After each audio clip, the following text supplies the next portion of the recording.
Good morning and welcome to the Hillsborough County Board of County Commissioners Land Use Meeting. Will everyone please rise for the Pledge of Allegiance, which will be followed by an invocation given by our chaplain, Commissioner White. Thank you, Madam Chair. We'll begin with the Pledge of Allegiance. Attention, salute, pledge. I pledge allegiance to the flag of the United States of America and to the republic for which it stands, one nation, under God, indivisible, with liberty and justice for all. Heavenly Father, I pray that you will guide this board, our staff and stakeholders as we make important decisions this morning on a finite resource. Pray that you will guide us in such a way that we respect private property rights, but also recognize that land use decisions can be impactful across the entire community. As always, I pray for our first responders and members of our armed forces. Pray that you will guide them and keep them safe each and every day. I ask for all of these blessings in your heavenly name. Amen. Okay. And is Commissioner Hagan joining us virtually today, or? Yes, I'm on the phone right now. Oh, okay. Got it. So with that, can we do ask the clerk to do a roll call, please? Good morning, Kemp. Here. Cohen? Here. Myers? Here. Overman? Here. Smith? Here. White? Here. And Hagan? Here. Thank you. You have a quorum. Thank you. And we'll move now to Mr. Moretta with our withdrawals, continuances, and remands. Mr. Moretta? Thank you. Good morning, board members. Joe Moretta, Development Services Department. For the record, we have 6 changes. Excuse me. 1 second, please.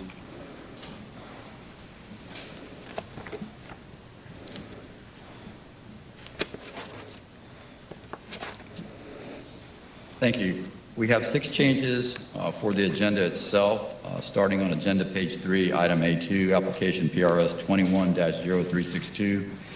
This application has been withdrawn by the applicant. Number 2 is on agenda page 6, item B2, application RZPD 21-0554. The applicant is requesting the item be continued the October 12th Board of Commissioners Land Use meeting starting at 9 a.m. On number 3 is on agenda page 8, item B8. A correction has been made to the report as follows: to accept a performance check in the amount of $4,375, a warranty check in the amount of $3,304, and authorize the chairman to execute a subdivider's agreement for construction and warranty of the required improvements. Next one is number 4 on agenda page 9, item B10. A correction has been made to the report as follows: to accept a performance check in the amount of $16,686, a warranty check in the amount of $1,432, and authorize the chairman to execute the subdivider agreement for the construction and warranty required improvements. Also accept a performance check for the placement lot of corners in the amount of $3,750 and authorize the chairman to execute subdivider's agreement for performance placement of lot corners. Number 5, agenda page 13, item E1, application PRS 21-1039. The applicant is requesting the item be continued to the October 12th board meeting starting at 9 a.m. Finally, number 6, agenda page 14, item E2, application PRS 21-1041. Additional support documents regarding a neighborhood meeting conducted by the school board have been added to the backup. Also, a revised staff report with changes to conditions of approval have been added. Revising the condition number 13 to add pre-K and middle school into the text, and also changing the language of conditions 24 through 27 in the staff report to add prior to the issuance of any certificate of occupancy to prior to the occupancy of any new structures to the site. So the timing of that will be recognized to recognize the triggers in that condition as well. Moving off the changes and now moving to the agenda itself, item A1, RZPD-18-0996. Staff is requesting the item be continued to the October 12th board meeting starting at 9 a.m. Item A2, PRS 21-0362. The applicant is requesting the item be continued as a matter of right to the October 12th board meeting starting at 9 a.m. Item A3, Staff is requesting the item be continued to the October 12th board meeting starting at 9 a.m. Item A4, this application is out of order. It's being continued to the October 12th board meeting starting at 9 a.m. Item A5, personal appearance, 21-0695. Staff is requesting the item be continued to the October 12th board meeting starting at 9 a.m. Item A6, personal appearance, 21-0696. This application is out of order. It's being continued to the October 12th board meeting starting at 9 a.m. Item A7, this application is out of order. It's being continued to the October 12th board meeting starting at 9 a.m. Item A8, personal appearance, 21-0840. The applicant is requesting the item be continued as a matter of right to the October 12th board meeting starting at 9 a.m. Item A9, personal appearance, 21-0918. The applicant is requesting the item be continued as a matter of right to the October 12th board meeting starting at 9 a.m. Item A10, personal appearance, 21-1034. The applicant is requesting the item be continued as a matter of right to the board meeting starting at October 12th board meeting starting at 9 a.m.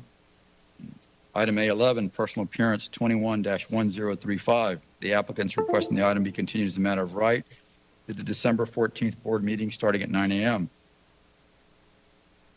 Item A12, personal appearance, 21-1037. The applicant is requesting the item be continued as a matter of right to the December 14th board meeting starting at 9 a.m. Item A13, personal appearance, 21-1038. The applicant is requesting the item be continued as a matter of right to the December 14th board meeting starting at 9 a.m. And finally, item A14, vacating petition V20-0012. The petition is being continued to the October 12th board meeting starting at 9 a.m. Commissioners, that concludes the changes. Thank you. Thank you. And with that, do we have a motion to vote on the change? Second. Okay. We have Commissioner Smith and seconded by Commissioner Myers and Overman. And seeing no further discussion, can you please do a roll call vote? Kemp, Yes. Cohen, Yes. Myers, Yes. Overman, Yes. Smith, Yes. White, Yes. Hagan. Yes. Motion carried 7-0. Thank you. And we'll now move to the consent agenda. Do we have anyone move? Move the consent agenda. Second. Commissioner White, move the consent agenda, seconded by Commissioner Overman. And seeing no further discussion, can we please have a roll call vote? Kemp, Yes? Cohen, Yes. Myers, Yes. Overman, Yes. Smith, Yes. White, Yes. Hagan. Yes. Motion carried 7-0. Thank you.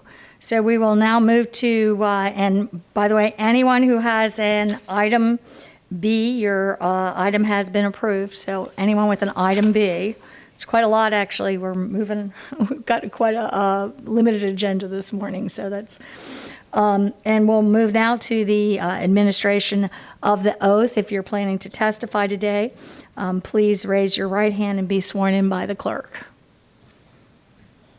Good morning. Do you swear or affirm that the testimony you're about to give will be the truth, the whole truth, and nothing but the truth? Thank you. Thank you. And before we move into the public hearings this morning, I'd like to take an opportunity to remind all of the speakers, including those participating in person at Saunders Library and those participating remotely, of our meeting participation process. When it's your turn to speak, I'll recognize you as a speaker. For those participating in person at the Saunders Library, I ask that you respect our social distancing guidelines, remain seated, and please don't approach the podium to speak until I've called on you. Thank you. And with that, we'll move to our public hearings, our Section C, vacations. And Mr. Moretta, you're recognized. Thank you, Commissioner. This brings us to C1 on the agenda. This is a public hearing for vacating petition V21-0007. Real Estate Services staff will present this item and be available for questions. Thank you. Good morning, Commissioners. For the record, Carrie Allen, Facilities Management and Real Estate Services. Can everyone see the map? Now we can. Okay, great. Item C1 today is Vacate ID V210007. This is a petition by Mark Allen Newsome, Tamara Newsome, Mary Zaleski, and James Zaleski to vacate a portion of a 50-foot wide unimproved public right-of-way known as First Street.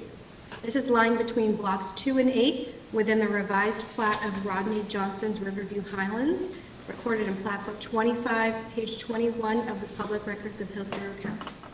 Petitioners Mark Allen Newsome and Tamara Newsome are in the process of purchasing the Zaleski property. This request is made for the purpose of creating one contiguous parcel once all properties are under common ownership. The proposed vacate area is generally located east of Balm Riverview Road and south of Tucker Road in Riverview and consists of approximately 11,750 square feet or 0.27 acres. This petition was routed to appropriate departments and agencies, and there are no objections to the vacation of this portion of the right-of-way. However, Tampa Electric Company has requested the reservation of a utility easement over the proposed vacate area due to facilities located and maintained therein. Staff recommends approval of this petition request. Thank you. And I have no one signed up to speak to this, but this is a public hearing. And if there's anyone that is virtual or in person to speak to this? We have no one live, Commissioner. Okay. And with that, we'll close the public hearing. And is there any board discussion with regards to this? Move approval. Second. Okay.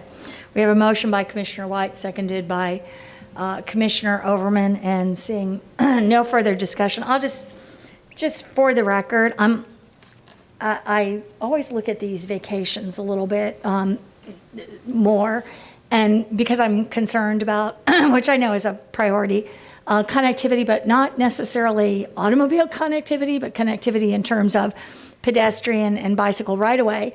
And I hate to give up what is public land. And when I saw this connected to the north as an opportunity, and I was, I said, does the landowner purchase that from us or anything? And in the wider picture, it actually is part of a grid that was there. And I just, I don't, in the scheme of things, the way that looks, I really, I don't feel comfortable giving up that. I don't understand why we should, because it looks like an opportunity for a pedestrian bicycle connection to the north. And so I'll just say that. Commissioner Smith, you're recognized. Thank you. And I asked the same questions because I share the same concerns about giving up public land that has been platted for connectivity or right-of-way. And I know we've made a mistake. We've made mistakes in traveling down that path. And once you've given away that right-of-way or that publicly owned land, you can't ever get it back. But when I did ask about it, I was told that there is no way that this could ever be the kind of road that it was platted for. Now, could it be pedestrian and bicycle access in any meaningful way? I'll just ask that question of Mr. Gormley. So, Commissioner, you're correct about the automobile connection as the site to the south is currently configured. That's been zoned plan development zoning, and it does provide access to the north. However, the access point does not align with this particular right-of-way. That access point is further to the east. I'm looking at the conditions of the zoning right now to see if it allows, we typically allow pedestrian connections at any point in a project. We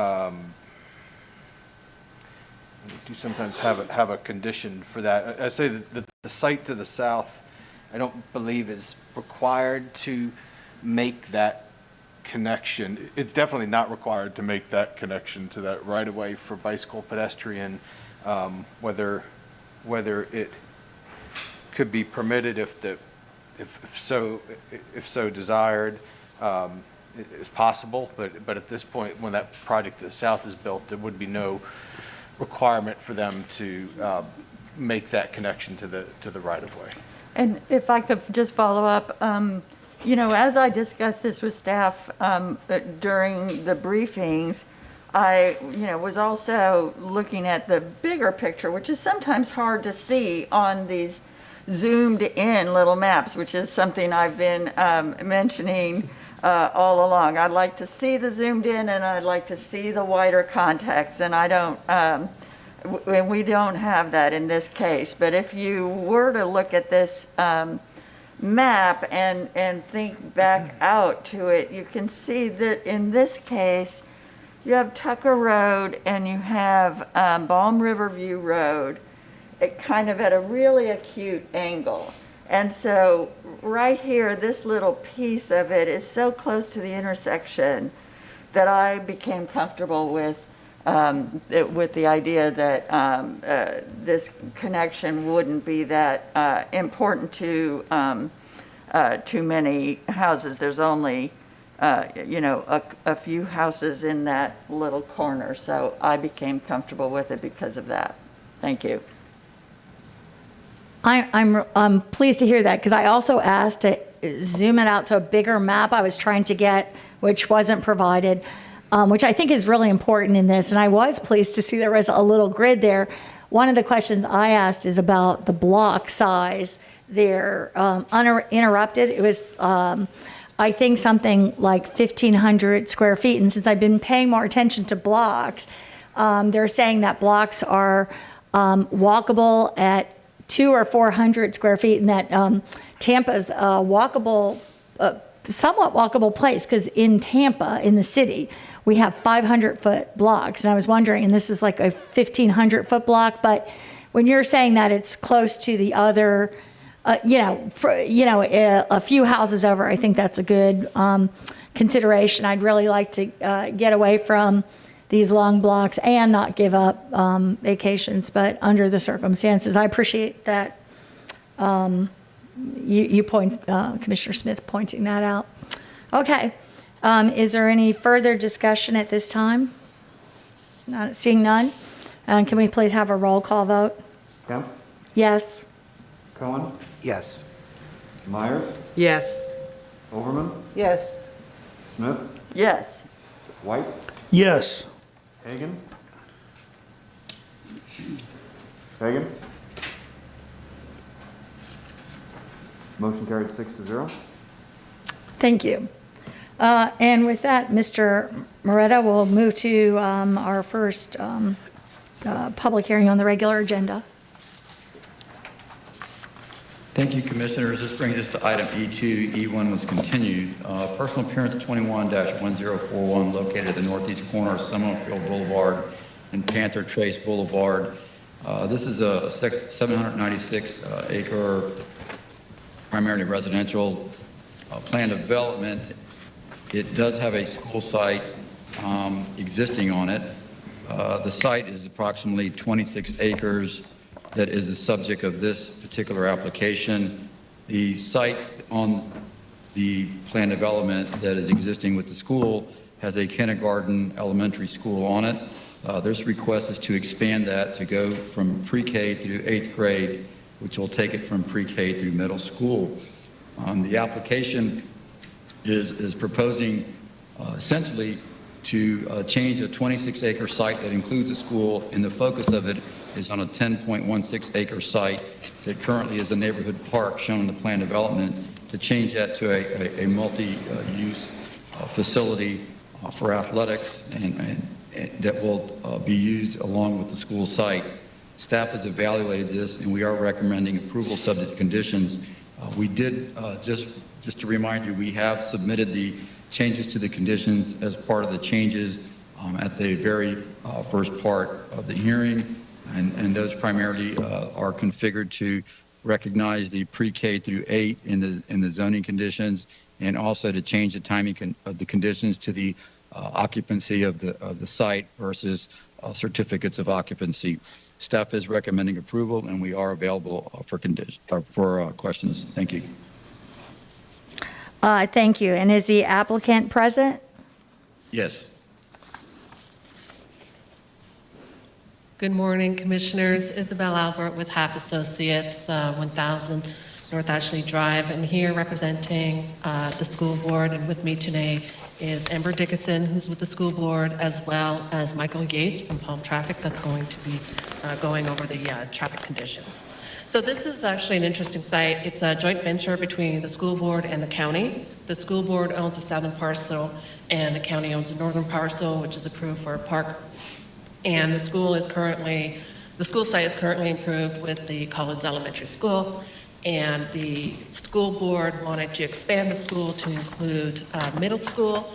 And by doing that, they wanted to do a joint venture with the county site in order to use some of their areas for track and fields. And then it's also going to have a 15,000 square feet community use facility. And so this is basically the gist of the application. It was, worked with close relationship with this county, and I am going to transfer now to Michael Yates that can go through the traffic conditions. Thank you very much. Good morning, Michael Yates with Palm Traffic. I'm going to put up a graphic.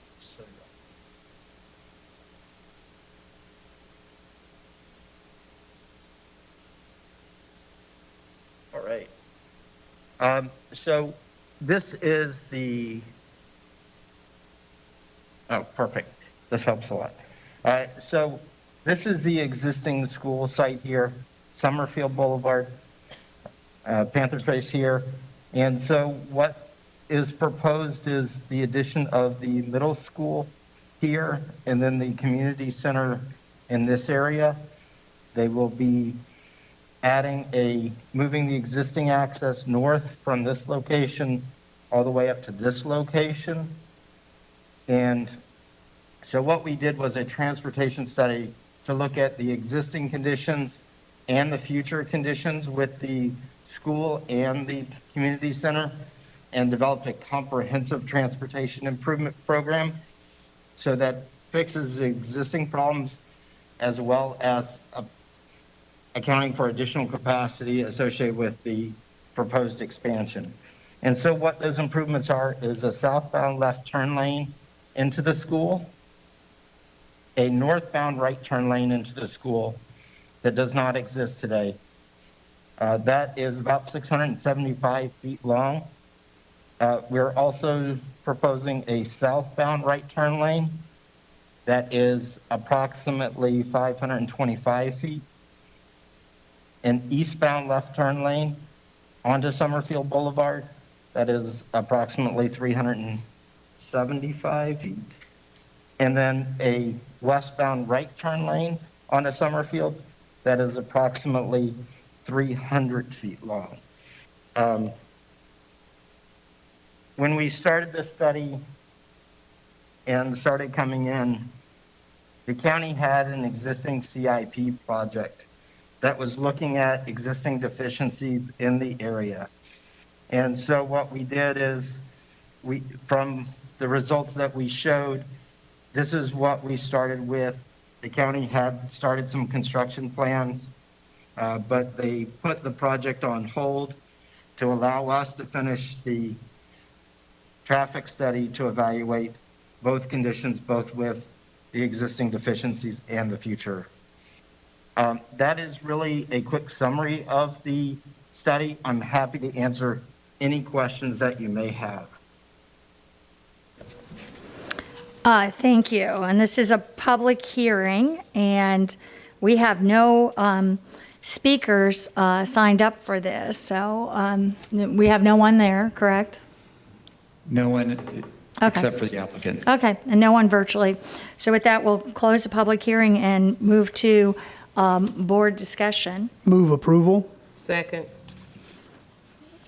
We have a motion by Commissioner White, seconded by Commissioner Myers to approve the item.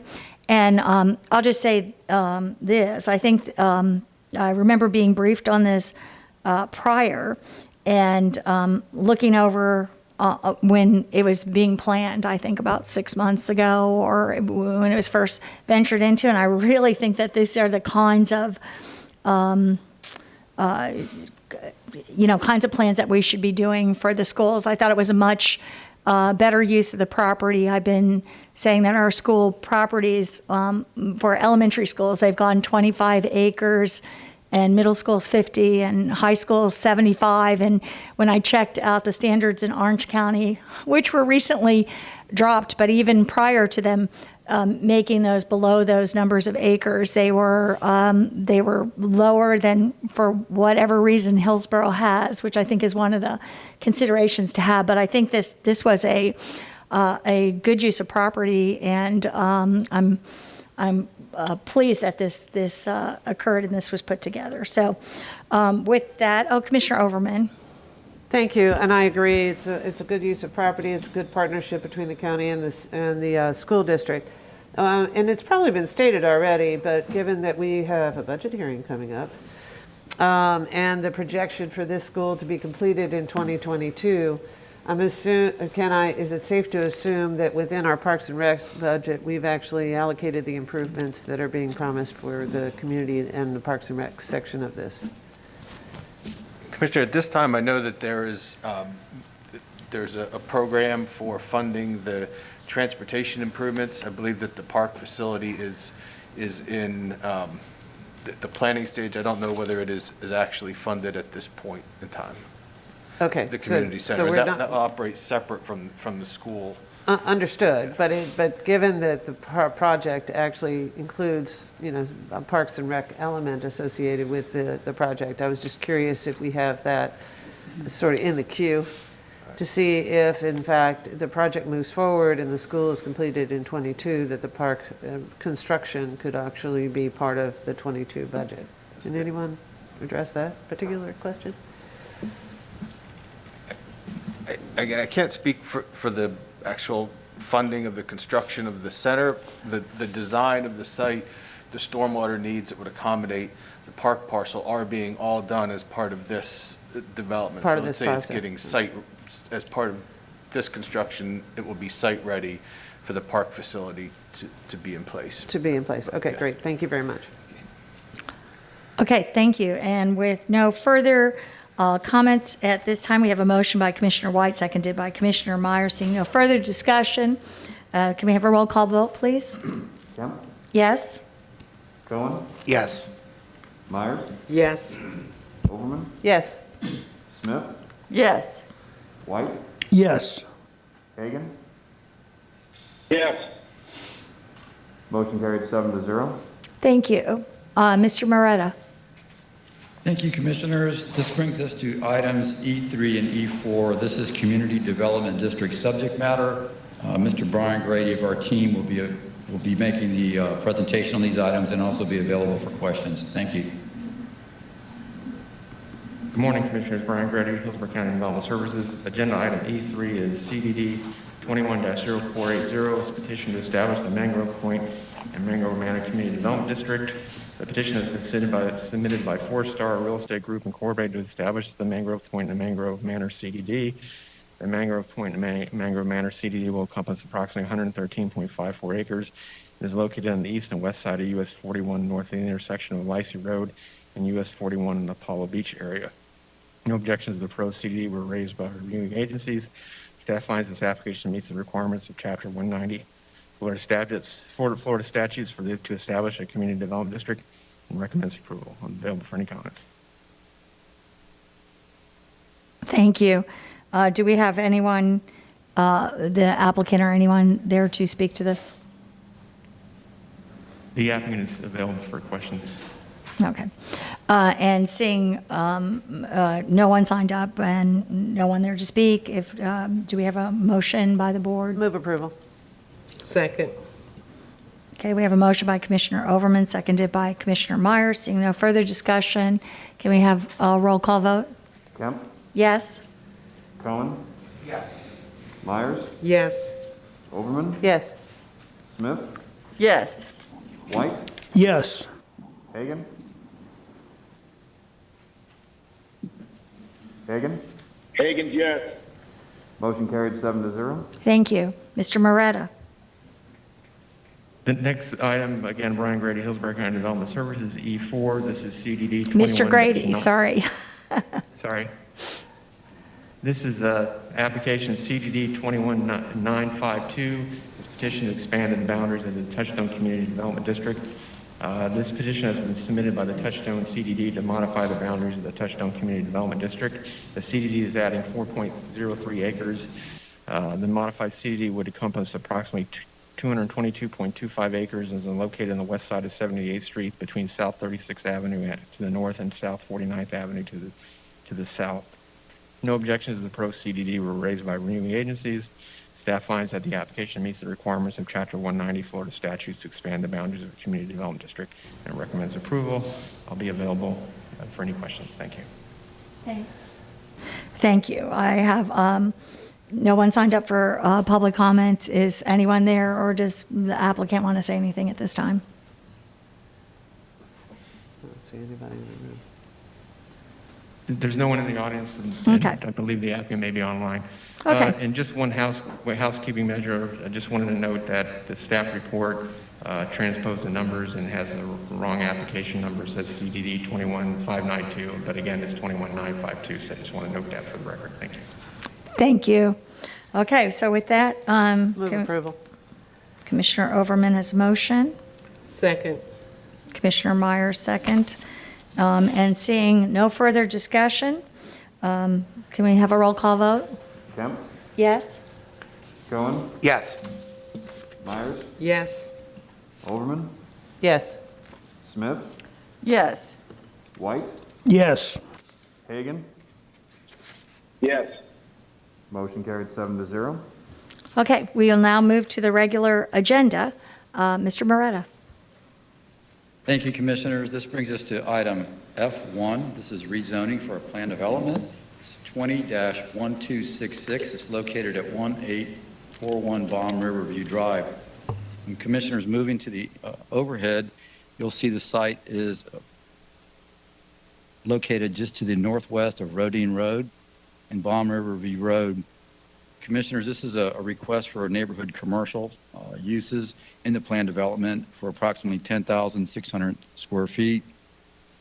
When we evaluate these types of requests, we evaluate them pursuant to the comp plan's locational criteria, which is a nodal criteria. The node in this case is defined by Rodine Road and Balm Riverview Road, and it has a 900-foot area that would move up to the north headed to the site. The site does not reside within that nodal area. It's 903 feet approximately away from the intersection. Accordingly, the applicant would have to ask for a waiver to locational criteria. The site is surrounded by AS1, AS 0.4, and AS1, which is essentially a combination of agricultural districts that permit agricultural and residential uses. Because of the fact the site exceeds the locational boundary of the nodal criteria, which directs non-residential zonings in the comp plan, and because of the surrounding uses, staff felt that it would not be consistent with the comp plan and would be incompatible with the area. Typically in these types of scenarios, what you want to see as you move away from the intersection, you want to see a downward planning and intensity. The applicant has made several concessions to the site. They actually remanded this back from one of the previous board meetings and went back to the ZHM, reduced the square footage, and provided some buffering and also other site design techniques. However, because of the location, because of the precedent we feel that would set, with regard to the intensification of the node and not a downward transition in intensity, we felt that we could not support it. It's not consistent with the comp plan, and we also feel that it would be incompatible with the area. So we are recommending denial. Thank you. Thank you. And if we could have, at this time, the applicant.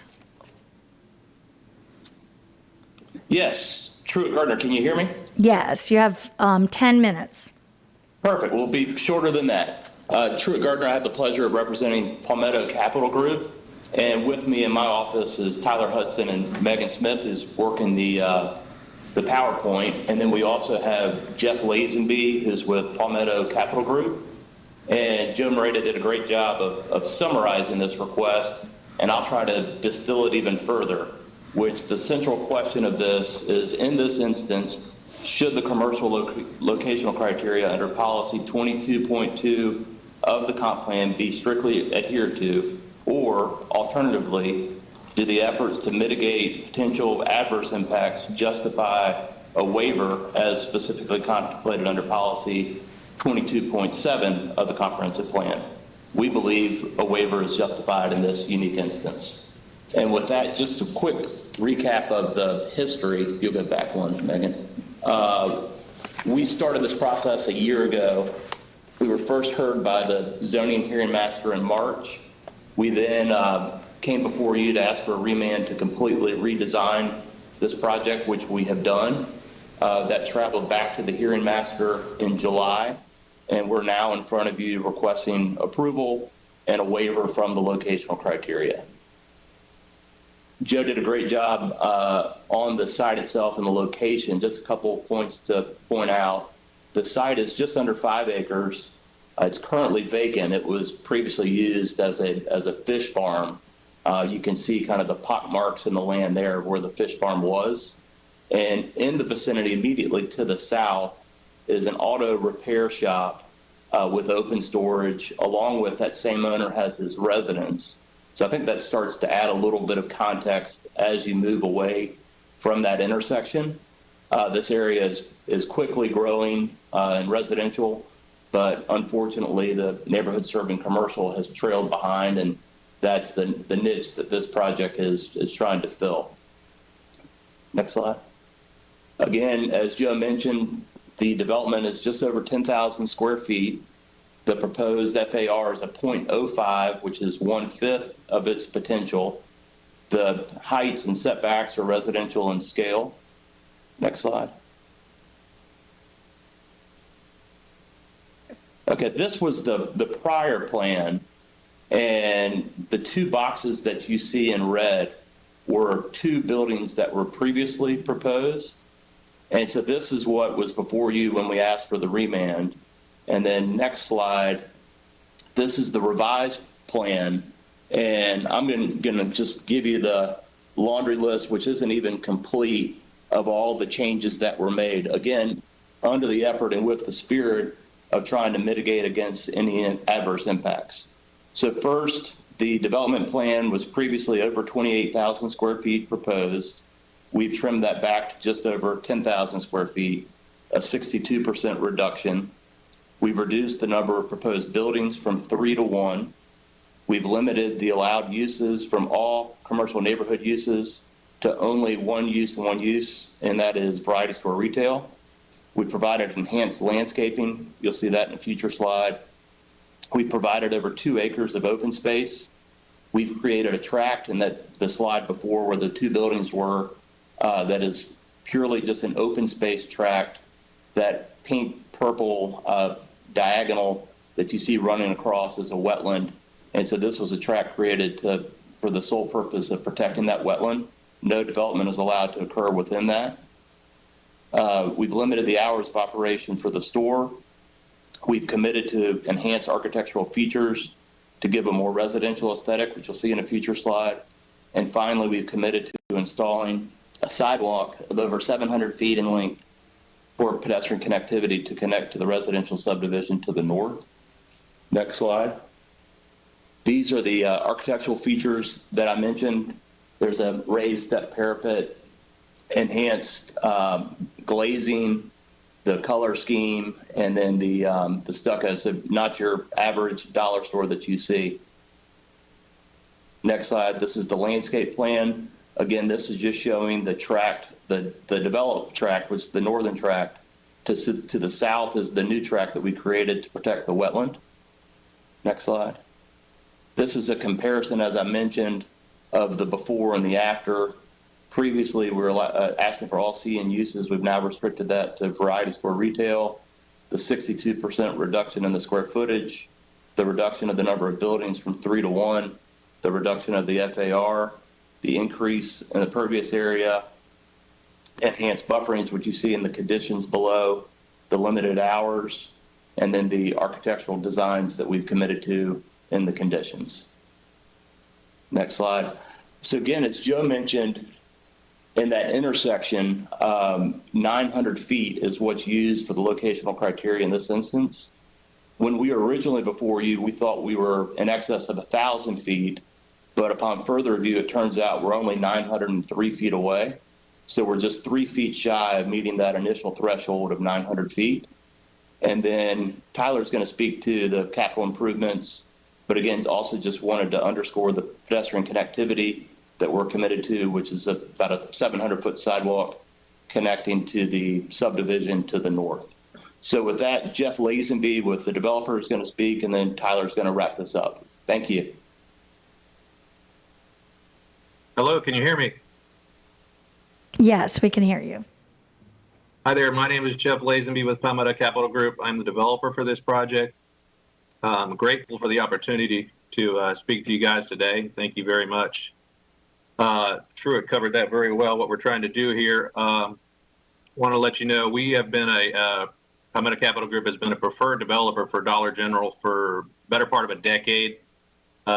Preferred developer in 16 counties in the state of Florida for Dollar General, including Hillsborough.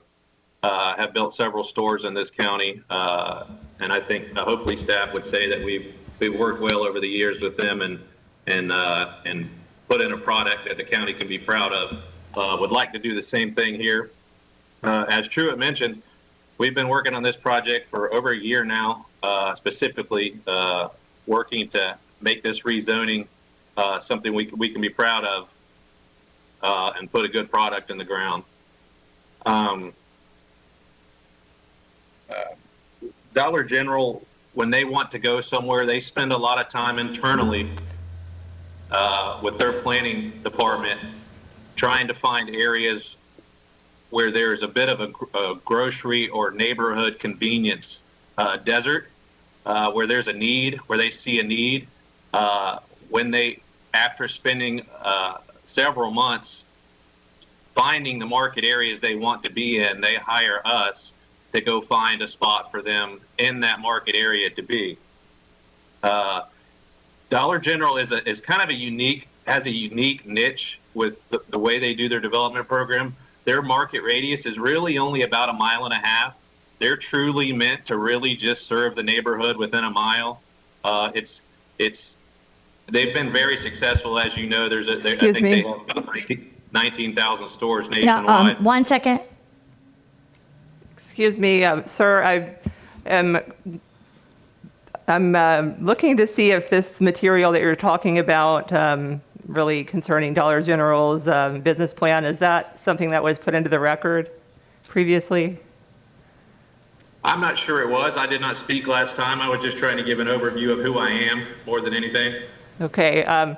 If you could just be attentive to speak to what is already in the record at this point in the process. We can't really have anything new as far as factual testimony or descriptive material about Dollar General.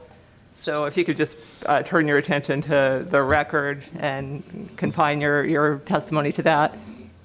Jeff, we've got 2 minutes left and I know we want Tyler to wrap this up on a few comments.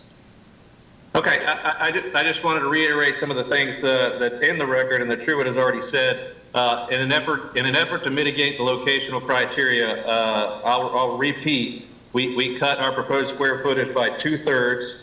We're providing enhanced buffering. We've agreed to provide a pedestrian connection to the north of about 700 plus or minus feet. We have an enhanced architecture to try to fit the residential character of the area. We've limited our proposed use to just one use and limited the operating hours of the store. If I could share my screen real quick, I just wanted let me. This whole project is hinging on their locational criteria. I just wanted to show you the difference between the purple site is our site, the black box is what meets code. without a waiver. So in an effort to offset that separation right there, we're providing all these mitigating items I just listed. I just wanted you to see that and visualize that. This is the difference between meeting code and not meeting code, and all the things we've trying to do to mitigate and offset that. That's all I have. Thank you. Thanks, Jeff. I'll wrap up very briefly, Commissioners. Tyler Hudson, 400 North Ashley Drive.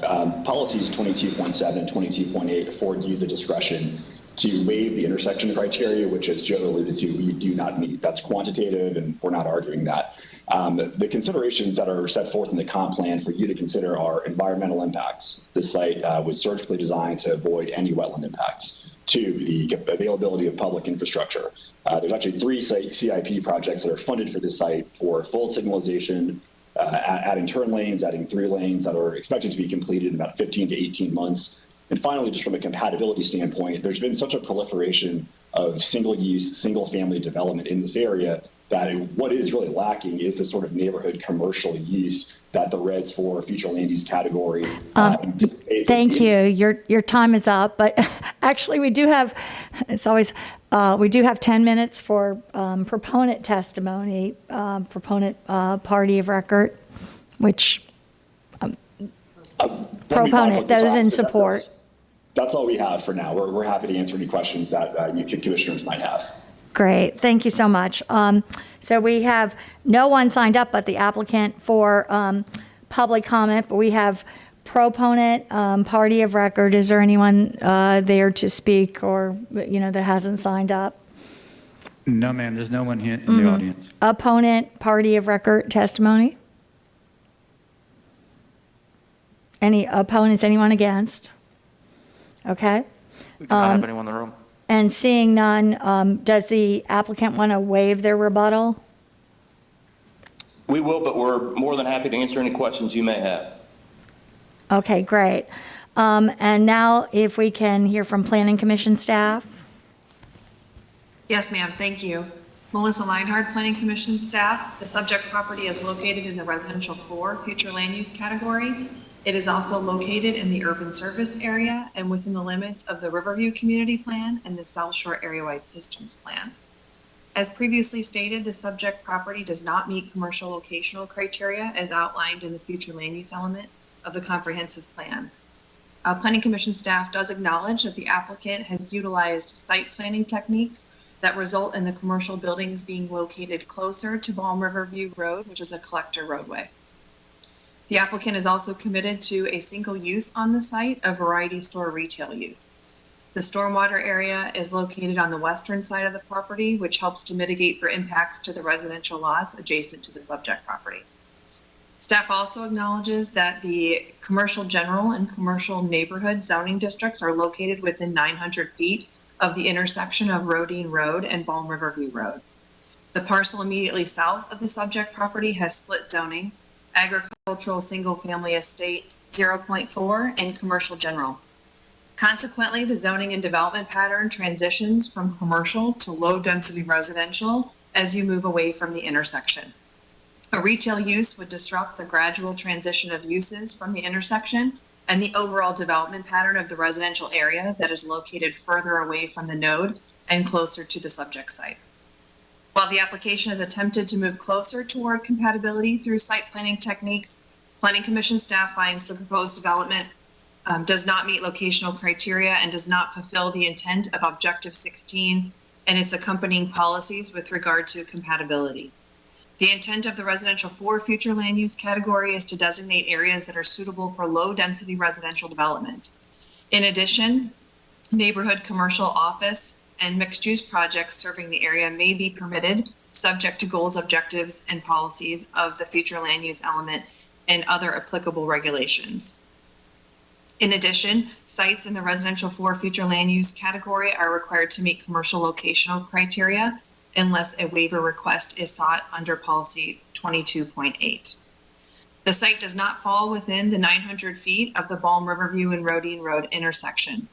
The parcel is located approximately 1,000 feet away from the intersection and consequently does not meet commercial locational criteria. The request for this use would disrupt the gradual transition to the single-family lots that are located immediately to the north and west of the subject site, undermining the compatibility policies of the future land use element. Planning Commission staff recommends that the Board of County Commissioners not approve the waiver to locational criteria. And lastly, the site is also located within the residential district of the Riverview Community Plan, which primarily calls for residential development. The Riverview Community Plan also requires the provision of appropriate and compatible buffers and transitions to existing adjacent land uses. While moving the commercial buildings closer to the roadway, focusing on one retail use, and placing the stormwater area to the west do help to mitigate the impacts to the single-family residential lots. A request for a retail use would still disrupt the gradual transition from commercial to residential from the intersection. The proposed plan development request for the proposed retail use would not provide an appropriate and compatible transition to the single-family and the low-density zoning immediately adjacent to the site and within the general area. And consequently, the request is not consistent with the vision of the Riverview Community Plan. And based upon those considerations, Planning Commission staff finds the proposed development inconsistent with the future of Hillsborough Comprehensive Plan for unincorporated Hillsborough County. Thank you. Thank you. Zoning Hearing Master recommendation. The zoning hearing master considered this request to rezone 4.86 acres from AS4 to planned development to develop up to 10,640 square feet of variety store retail use. The request was remanded by the applicant to reduce the amount of square footage of the request. As you've heard, the Planning Commission staff has found the request to be inconsistent with the comprehensive plan as the property does not meet commercial locational criteria. The Planning Commission does not support the requested waiver to the commercial locational criteria as it found that the surrounding existing development consists of large lot residential and agricultural operations. The Planning Commission staff acknowledged that the applicant has utilized site planning techniques and reduced the square footage of the use, but concluded that a variety store use would disrupt the gradual transition of the uses from the intersection to the residential area. Staff refuted the applicant's assertions that policy 22.7 supports commercial development on parcels such as the subject property and stated that the request does not fulfill the policy's intent as it does not contribute to a gradual intensity or gradual reduction, I believe is what was intended, of the intensity of uses within the area. In summary, the Planning Commission found the request to be inconsistent with the comprehensive plan. The Development Services Department also does not support the request as it found that the expansion of commercial uses on the property will expand the commercial development beyond the intersection and be in conflict with the planning objective of creating appropriate transitions to lesser intensive uses between residential and non-residential areas in the community. At the zoning hearing master hearing, testimony in opposition was provided by homeowners residing across the street from the property. Testimony from these homeowners focused on the existing transportation issues on Balm Riverview Road and concerns that the proposed development would worsen the traffic congestion. Additionally, concerns were expressed regarding the incompatibility of the commercial use in the area. The zoning hearing master stated that the applicant's representative had testified that there is precedent for commercial uses in the area. The zoning hearing master found that those examples are either located within the commercial node in accordance with the comprehensive plan locational criteria, are residential support uses, or on parcels that are zoned agricultural, presumably in conflict with the permitted uses of the zoning district. The zoning hearing master found that the requested plan development for 10,640 square feet of variety store retail is inconsistent with the existing development pattern, the surrounding zoning districts, and the requirement for commercial locational criteria, and recommended denial. Thank you. And with that, we'll move to board discussion. Commissioner White, you're recognized. Thank you, Madam Chair. As you've heard, this parcel does not meet locational criteria for commercial development. You've heard through the zoning hearing master report that there is neighborhood opposition. There are serious traffic concerns in this area. And as you can see, neither the zoning hearing master nor development services staff nor the planning commission were able to find any justification for a waiver of locational criteria, and we have recommendations of denial from all of the above. So with all that being said, I will move to deny item F1. We have a motion by Commissioner White. Do we have a second? Second. I have a second by Commissioner Myers. Commissioner Smith, you're recognized. Thank you.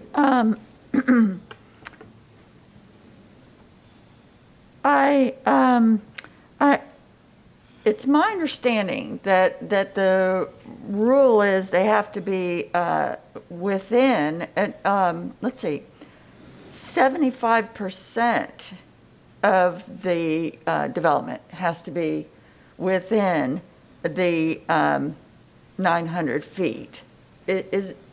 Would Johanna or Adam, would you please explain that it's not just a matter of like the edge of it has to be within 900 feet. 75% of a commercial development would have to be within 900 feet. And so I was wondering how accurate the applicant's representation was about, oh, we're only 3 feet off. So I believe what you stated is correct. The locational criteria distance from the intersection is 900 feet. The requirement is that for a parcel to meet locational criteria, at least 75% of it needs to be within that 900-foot distance. In this case, I believe what the applicant was you're correct. The just being at 900 feet still would not meet locational criteria. The property would need to have 75% of its frontage within that 900-foot distance. So I believe that reference to 903 was, it would be the starting point for the project, but even if it were, say, 4 feet to the southeast, it still wouldn't be meeting the locational criteria due to the amount of the parcel that was not within that 900 feet. So it's not just 3 feet off, it would have to be moved considerably to be within the node. Yes, ma'am. Thank you. And I mean, I'm inclined to accept the arguments of everyone, including the residents, and I'm concerned about the traffic in this area. But I did want to ask, it's currently a fish farm, and the comp plan is saying it's Res 4. So I'm wondering, you know, what the alternatives are on a former fish farm to be within the comprehensive plan.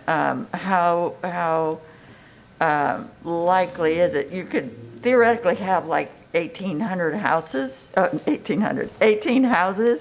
in that almost 5 acres of Res 4.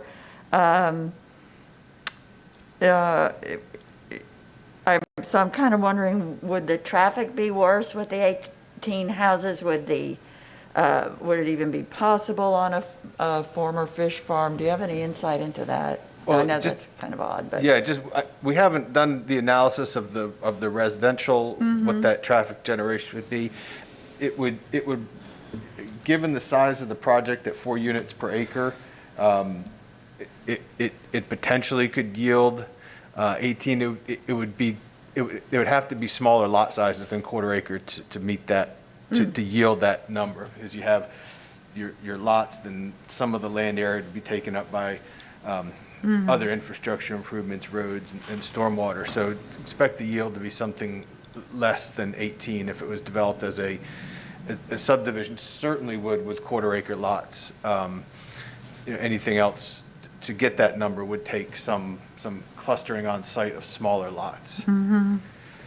And finally, well, is it, I see that there is this wetland, and one of the things they're trying to do is protect the wetland, but did the conditions have a conservation easement over that? Commissioner, the applicant's proposed conditions didn't have a conservation easement. It designated that as, I believe, floodplain on the site plan. So the site plan would not have allowed any development activity to occur in that wetland, but it did not.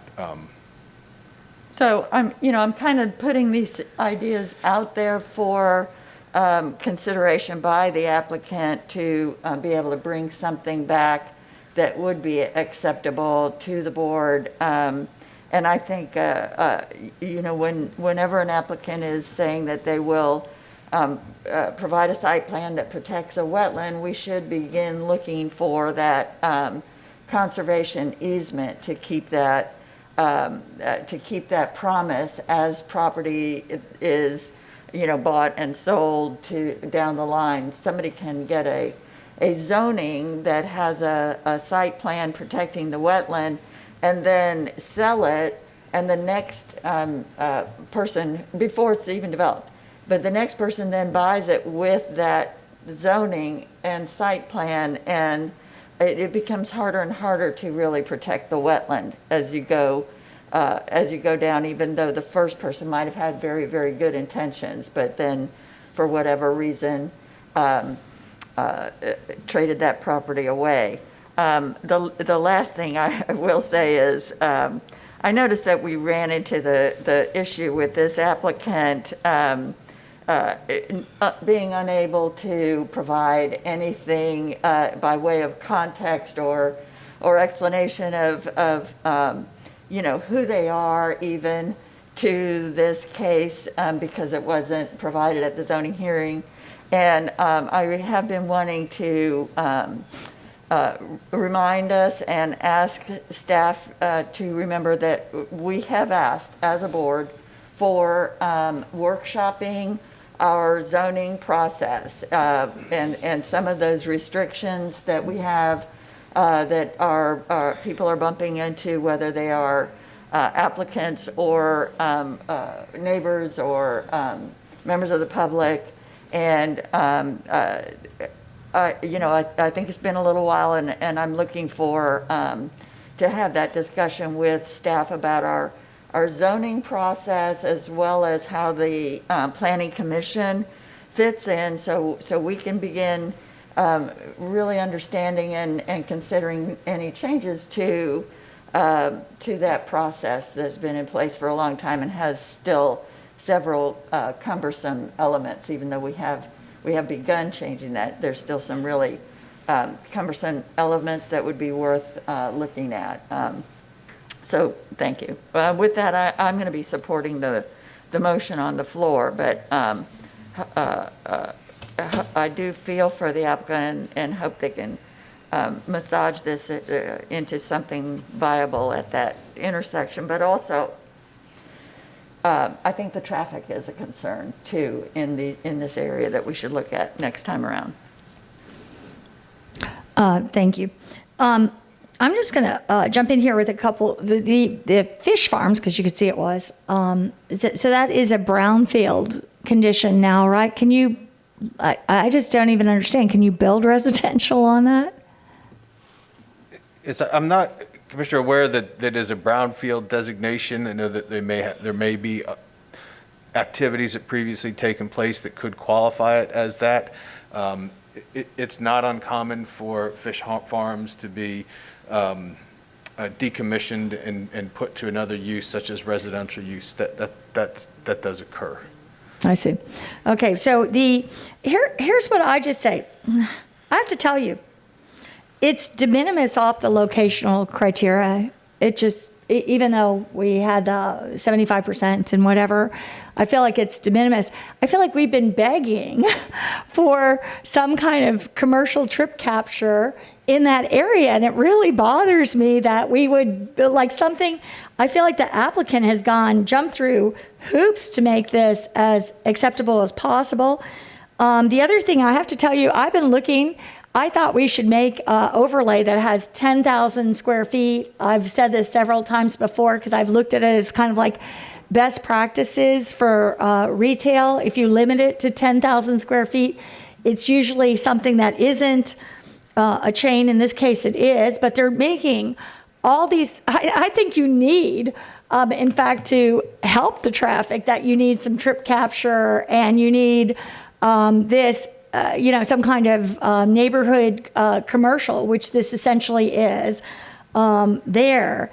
And I feel like the, of course, the traffic, everywhere the traffic is bad or in that area, and we've been very sensitive, but we keep throwing down single family homes without, doing this kind of putting in commercial trip capture opportunities. And for us to just look at this and say, I'm not even sure, the more I think about the 900-foot locational criteria, that it's a good criteria that I think it may be something that we've had traditionally, but it may be one that I think we kind of have to rethink, because I've been, thinking about integrating our neighborhoods more to, that's what I thought we've been talking about in terms of town centers, trip capture, neighborhood commercial. And the fact that they went and reduced it by 62%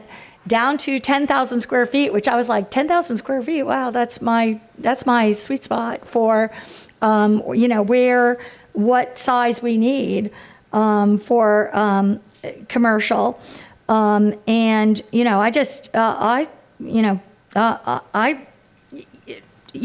Smith, I don't know, maybe we could, I agree with you about the conservation easement. I've been all over those. I'm just wondering, I'd like to actually, the applicant might even be able to answer now if they'd be willing to do that. That's probably something they weren't even asked to do, but maybe I'd just like to ask the applicant, would they consider a conservation easement over the area that is the wetlands as Commissioner Smith outlined, so it's not developed in the future? Sure, Gardner, 400 North Ashley Drive. So what we've done on the site plan is designated it as a tract that cannot be developed. I'll defer to Jeff Lazenby, who's the contract purchaser, to see if he'd be willing to take that next step on the conservation easement, because I do understand obviously somebody could rezone the property and then that southern tract would be developable. So as a belt and suspenders, Jeff, deferring to you whether a conservation easement would be acceptable. To me, it would. Unfortunately, it's not all up to me. So I can't answer that completely right now. I'm sorry. Yeah. So, maybe a continuance, just if that's an issue that you think, a remand again? Okay. And I'll let you,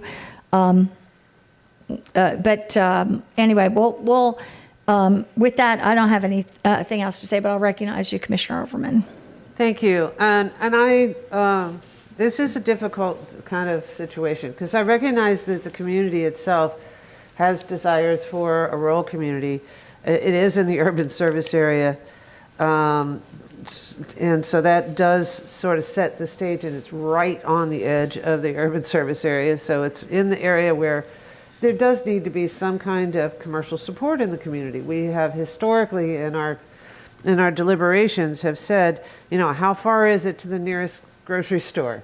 And it's too far, so you got to get in the car. And so in this particular case, depending on what commercial project ends up being there, connectivity to the Planning Commission's goal appears to be close, but not there. The other thing that I noticed is the sidewalk tends to go away from the commercial node. It goes the opposite direction, as opposed to down to the intersection of Rodine and Balm River Road. And I never really quite understood, why are we moving away from an area that we've designated to be more commercial, or at least appropriate for commercial locations. The other question I had is, at the intersection of Rodine and Balm River Road, the northwest corner, my apologies, does appear to be highly dense and full of trees. Is it developable? So if that area is the only area where commercial can be, and yet it isn't safe to invest, to develop there because it's either full of wetlands, it's right across the street from large area of water, so it would appear as though there's a lot of water in that location. Now, is it locationally possible to actually expect that given our planning guideline, that commercial could be, in fact, at that intersectional node? And so if it's not possible, then this is close. Can we get there with creating the connectivity to the intersection by having the sidewalk go south instead of north? And those are the things that I looked at. It looks like there's been some concession. We are protecting the wetlands. They reduce the amount of commercial space. I don't see a report in the area of the amount of retail commercial that's available to the citizens that live in that district to see if, in fact, it is a food desert. And while in agriculture you don't end up with as much food desert as you do in urban areas, but in this particular case, is it possible that there is a demand for a retail grocery type of or a retail store to identify an opportunity for creating some commercial support to the residents that live in that area? But I'm going to follow through with not necessarily disagree with the Planning Commission's opinions, because I think there's still some opportunity. So I would support a remand should that be chosen stand. Commissioner Cohen, you're recognized. What a fascinating conversation this is, actually. I feel as though every issue we've been talking about for the last 8 months somehow comes to bear in some way. And I want to just make 2 points, because everyone has really, I think, expressed a lot of it. The first is that I agree with Commissioner Kemp about the 900 feet. If you think about what it is we're trying to accomplish, moving a few feet in the direction to create the transition, I think, is exactly what we should be doing. And to your point, Commissioner Overman, if the parcel on the corner is undevelopable, that's even more of a reason. But quite frankly, I think there are very, very few other places that something like this could go and make any sense at all in this community. And then the second thing is just this issue of trip capture and providing, I was under the impression that this is exactly the type of thing that we're trying to get into these residential areas so people can go out and buy basic groceries without having to make a huge trip. And I was just going to say to Commissioner Overman's thing about the sidewalk, I would say that it does make sense for the sidewalk to go north, because that might actually provide the opportunity for residents to walk to the store from some of these clusters of subdivisions and residential lots that we see up here. So my thought is that a remand would be the appropriate thing to do, because I think if something like this goes down, we're in some ways speaking out of both sides of our mouth. We're saying we want you to have a commercial presence that provides certain amenities, but we're gonna make it almost impossible for that to happen if we're not at least somewhat flexible. So that's just my thoughts on it. Commissioner Smith. Yes, this has been a very fruitful discussion, and I also was feeling kind of on the bubble, and I think we've are gelling at some things that that may be able to be resolved if we have a remand. So I'll make a motion to remand and list all the conditions, for review of our whole discussion here. So make the remand perfectly open, like not limited, but pay special attention to connectivity, sidewalks, as well as safe bike paths, and have a look. I think if the applicant works with staff to have a look at north, south, into the residential area, what makes the most sense, and brings us back, reasons to feel that is being really addressed, along with a conservation easement to commit to the protection of the wetlands in the area, which, by the way, is getting more and more important with our frequent heavy rain events to prevent flooding in neighborhoods, not just coastal areas, but in neighborhoods, to have these wetland areas. And I know I read through some of the neighborhood comments, and they were concerned about, the kind of local wildlife that you have in a semi-suburban area like this that could also benefit from a conservation easement on a wetland, however small and unconnected it may seem to be.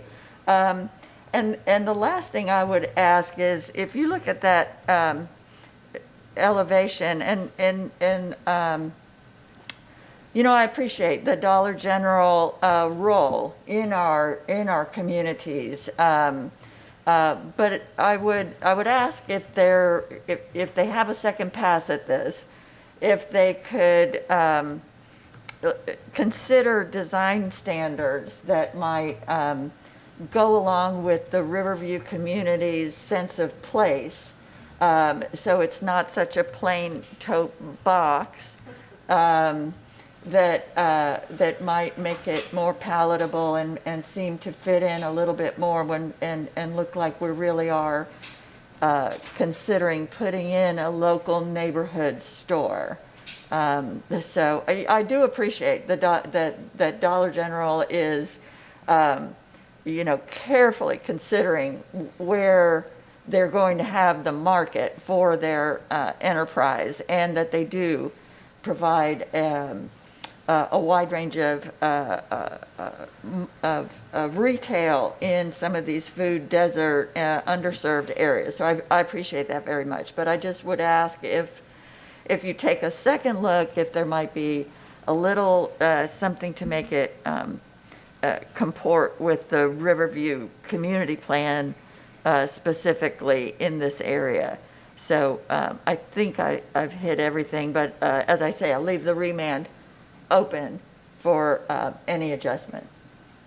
So Commissioner Smith has made a substitute motion to Second. remand, with a second by Commissioner Cohen. And I just want to add too, it's a good point, because I had noticed that too about the, on the intersection there, it's very treed. And we've seen a lot of where the wetlands is right at the intersection. So when we have this locational criteria, I've seen this over and over again, and we're having gas stations built on wetlands. And it may be driven in part by that locational criteria, being there, which doesn't make any sense. Like maybe if there's a wetlands or a wooded area, that locational criteria should be waived somewhat, just automatically, and or work differently. It just doesn't really make sense to me. But I think there's been a lot of good discussion with that. We have a substitute motion by Commissioner Smith, seconded by Commissioner Cohen, and seeing no further discussion. Just to announce, the remand date would be October 18th at 6 p.m. Okay, October 18th at 6 p.m. Okay, seeing no further discussion, can we please have a roll call vote? Kemp? Yes. Cohen? Yes. Myers? Yes. Overman? Yes. Smith? Yes. White? Yes. Hagan? Yes. Motion carried 7-0. Okay, and with that, we have no further business at today's land use meeting. Is that correct? Okay, so we're going to adjourn. I'm sorry? I thought so. I was. He was just confirming. And Confirming. Okay, thank you. I didn't hear. Okay, so I'm just going to confirm that we will be adjourned here. They need for technology to reset up a 15-minute break. So It looks like, why don't we just meet again at 10:45? Is that good with everybody? Gives us a little, okay, great, thank you.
Good afternoon, everyone. Actually, good morning, everyone. We moved quickly here. I'd like to call this Board of County Commissioners redistricting meeting to order. We have everyone present, so there's no reason to do a roll call vote at this time. The purpose of this meeting is to consider the proposed redistricting maps and select any number of maps to take to public engagement. And I'll now recognize Deputy County Attorney Mary Helen Ferris to provide opening remarks. Your mic isn't on, no? Thank you. Thank you. I think it's been 18 months since I've seen you guys, face to face. So basically just where we are right now, once we received the census data, we had one-on-one meetings with the commissioners to kind of explain where we were and what the data said. After that, our GIS folks generated 4 maps only based on one person, one vote, and targeting zero retrogression in District 3. The other 2 maps, one was submitted by Commissioner Kemp and one by Commissioner Myers. I've reviewed all the maps and found that they are all legally defensible. And the purpose of this, again, is simply to tell us which, all of them, 2, 3, however many maps you want us to take out. We have public meetings set up in each of the 4 districts so that we can take those maps, and then we'll come back to you. So this isn't the first time. This is one in several times that you'll have input on the maps. And with that, I believe there is some public comment. Yes, there is. We'll take public comment now. The board welcomes comments from citizens at the redistricting meeting. The chair will call on speakers by name in the order in which their requests to speak have been received. Prioritizations on a first-come, first-served basis. All virtual speakers will be muted upon joining the meeting and will be unmuted after being recognized by the chair by name. Up to 3 minutes are allowed for each speaker. And I'll now proceed with our public comment, which I have written right here. And the first speaker to be recognized is Tom Scott. Good morning, Madam Chair, to the board. My name is Thomas Scott, former county commissioner representing District 3 for 10 years. I'm calling to speak on supporting map F, which is Commissioner Myers' map. When you look at her map compared to the other one, it is more compact and keep primarily most of the district intact, while the other maps divide or split Progress Village, University Community Area, and also West Tampa. And so I would ask that the commission move forward and support map F, which is also giving the most highest percent of African Americans. I think the current map is about 40% African American. This one, F, is about 38.5. Everything else is below that, all the way down to 36. And so going way back to 1982, this district has been the map that we looked at first, and the one that we also tried to make sure that it was compact and in place and had a good representation of African Americans. So I would encourage all of the commissioners to support map F and move that map forward for further public discussion and dialogue. I want to thank again for your time today, and y'all continue to have a great day and a great meeting. Thank you. Thank you. Ed Narain. Good morning, Madam Chair and Commissioners, and thank you all for the opportunity to speak to you today regarding these new maps that have been put out. Having served in the legislature and gone through the redistricting process a few years ago, I first have to say I was pretty disappointed to see the maps that you're going to discuss today released on a Friday night on a 3-day weekend when most of the citizens of this county were with family and not really paying attention. But regardless of what the intention is, it looks like the same type of political maneuvering I saw when I was in Tallahassee, that we really should be leaving at the Capitol and not allowing to seep into Hillsborough County. More concerning for me, though, is that one of those maps clearly cuts out parts of the black community. It literally cuts it in half in order to create seats that favor one party over the other. Not only does the public deserve better notice when something this important is taking place, But after losing so much of our history already, African Americans in Hillsborough County deserve to have our community kept whole. For example, one of these maps cuts Progress Village in half. Julian B. Lane Park and Beulah Baptist Church have been drawn into a district that its parishioners at one time weren't even allowed to walk into at night. Under one of these maps, community stalwarts like Doris Ross Reddick on the school board and Miss Ruth McNair in West Tampa would be removed from a voting district that they have spent their entire lives fighting and working for, despite there being ample minorities to satisfy the federal redistricting guidelines. Now, I understand that the legal requirements say that the maps have to be compact, they have to be continuous. I also understand that we cannot have retrogression and must keep the deviations between the districts under 10%. But there is absolutely no way that Map E can be the best that we come up with and put forward to the public. So I implore you as you start this process to listen to the community, place partisan politics aside, do your best to keep the African American community whole, and select a map as a starting point that puts the needs and wants of our citizens first. Thank you. Thank you. And Nick Glover. Good morning, Commissioners. Madam Chair, thank you for the opportunity to be heard today. I appreciate it. I'm Nicholas Glover, Vice President of Advocacy for the Tampa Bay Chamber. The Chamber has always supported open and transparent governance, and today we wish to express a bit of concern at the process itself, not necessarily at any of the proposed maps. And our concern really is that the public has not had adequate time to weigh in on the proposed maps submitted, as the previous speaker just alluded to, late Friday before a long holiday weekend. And so, Commissioners, our ask is very simple. It's to, as you move forward with one or more of these maps to be considered, we're hopeful that the Commission will provide significant time for community engagement and public comment on the topic before moving forward, ultimately for your decision. It's really important that the public has a say in what goes on here. I was hopeful that that would have taken place over the last couple of days, but given the timing, that did not take place. So that's our hope, significant time for public comment and community engagement. Thank you, Madam Chair. Thank you. And with that, that closes our public comment. I'm sorry, at this point, I don't know if Ms. Ferris, did you had further remarks to make? I'll recognize also Ms. Ferris and our GIS manager, Dan Hardy, to introduce the proposed redistricting maps for consideration. Your mic is not on again.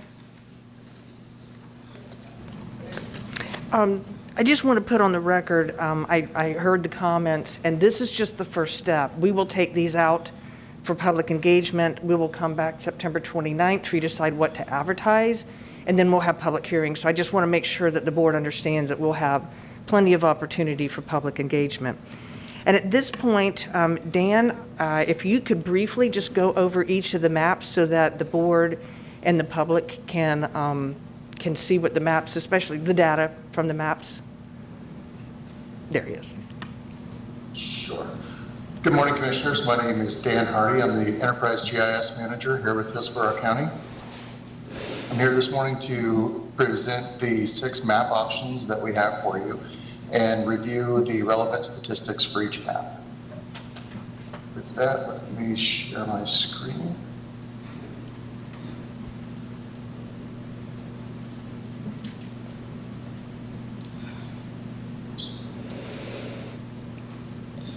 This is the first map that we have for you this morning, Map A. The African American concentration in District 3 is 38%. The population variance between districts is 6.5%. Moving to Map B, the Black population distribution in District 3 is 37.4%. The population variance is 1.2% between districts. Moving to map C, the black population distribution, or concentration, excuse me, in District 3 is 36.6%. There is a 1.8% population variance between the districts. Moving to map D, there is a 38.2% black population, black concentration in District 3, and a 1.4% population variance between the districts. Moving to map E, there's a 38.2% black population distribution or concentration in District 3, and a 4.7% population variance between the districts. Moving to map F, we have a 38.5% black population distribution or concentration in District 3 and a 9.5% population variance between the district. Each of these maps presented today are mathematically viable and meet the commissioner's stated criteria.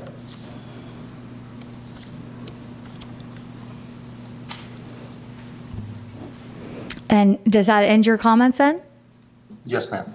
Okay, thank you so much. So at this time, I think we can open the floor for discussion. And just to Ms. Ferris's comments, this is just the beginning.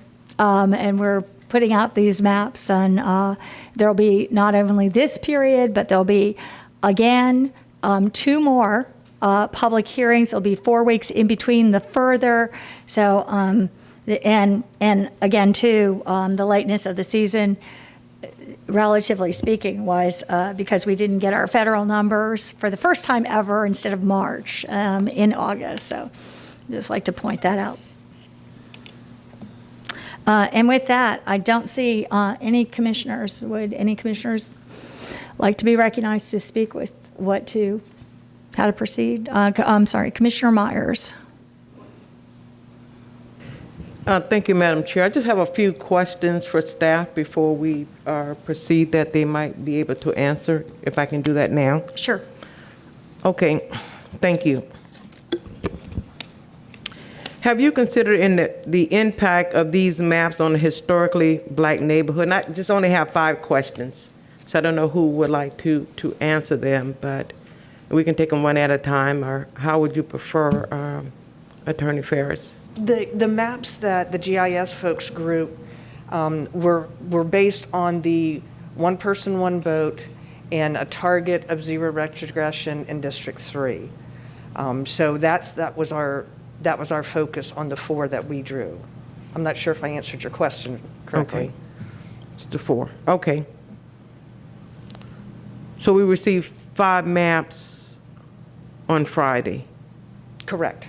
Okay. So you all did not draw the 5th map? No. The 5th map was drawn by... Okay, so it wasn't, okay. Now, the second question, and maybe this will play in the part, and I know we talked about the deviation in, between the maps and the demographics and the current makeup of District 3. So you all looked at what made up District 3 with the African American representation. I just want to be on record as the questions that I'm asking, so you know. That was considered. And did you try to draw the maps that include the maximum number of black voters? That was one of the criteria. Okay. Correct. And the last question is, in 2010, what was the total population of all the districts, and what was the deviation in 2010? If you went back to look at what... I believe it was 9 point something %. Maybe Dan could pull that number. I don't have it in front of me. Okay. Yes, Mary Helen, it was 9.2%. Thank you so much. Okay.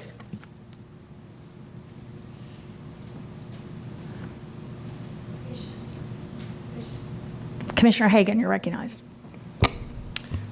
Thank you, Madam Chair. Just a few comments. I want to start out by saying to Commissioner Myers that I I appreciate her leadership on this issue.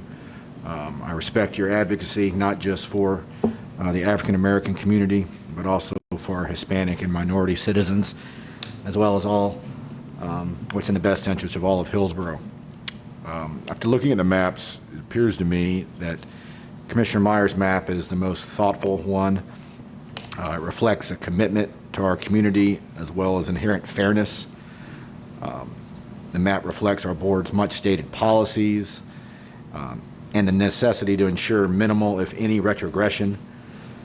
As Mary Helen stated, it is legally defensible. Admittedly, over the last 2 redistricting cycles, I have not submitted a map. However, I know for staff and for Commissioner Myers, I know this is a particularly challenging task given Hillsborough's growth patterns and population increases.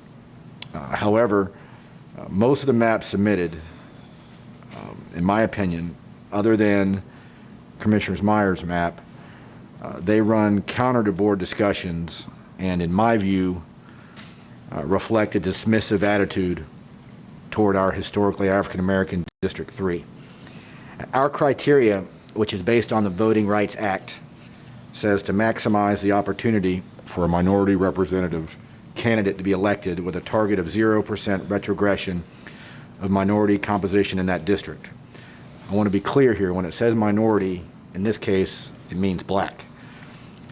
Yet, over the last several redistricting cycles, the BOCC has done the exact opposite by slowly eroding the black population in District 3. The maps that we've been presented continue that trend of reducing District 3's African American population, which makes it more and more difficult to ensure that an African American is sitting on this board. In a time where this community's historically black district is facing significant gentrification, it is outrageous that we would consider diluting District 3 and threatening our black community's representation. In my opinion, Commissioner Myers' map best protects Hillsborough's black seat, but it also draws a minority-leading majority of Hispanics in District 1, and it makes District 2, my district, a competitive seat, which frankly is also the right thing. Not to say that the map F cannot be tweaked here or there, but I, for one, fully support Commissioner Myers' map. I hope the other commissioners do the same. And candidly, for me, some of these maps are non-starters, and I'd be in support of eliminating some of those today. Thank you. And I'll just jump in here at this point. I just want to say and I did submitted District Map E. I know for Commissioner Myers, your map was submitted at 8 o'clock last night. That's when I got it, or 7 o'clock last night. So I've hardly had a chance to really review it. The other maps, including mine, were all in Friday night. And so there hasn't been much opportunity to even look or understand what the numbers are or where it is and really look at it. And I would like to say today, it's not like we have to pick one map. I don't think we should. I do think there are a couple maps that really don't help us in the way that we look at compactness, communities of interest. And I would like to say, just for the record, the 4 maps that staff had submitted prior, of those maps, the map that it has 38% on map A of black population. Map B is 37.4% black population. Map C is 36.6% population. Map D is 38.2 population. The map I submitted is 38.2 population, black population in District 3. So those two were tied for the highest black population before we got your map, which is 38.5, so it's 0.3 more. I am interested in, I'll be revising my map a little, but I'll have this one taken, I want this one to move forward. In fact, because I think these are the maps with the highest percentage of Black population, which was what I was trying to do in that district. And it has not been, just for the record, the commission has not done anything in the past to dilute District 3.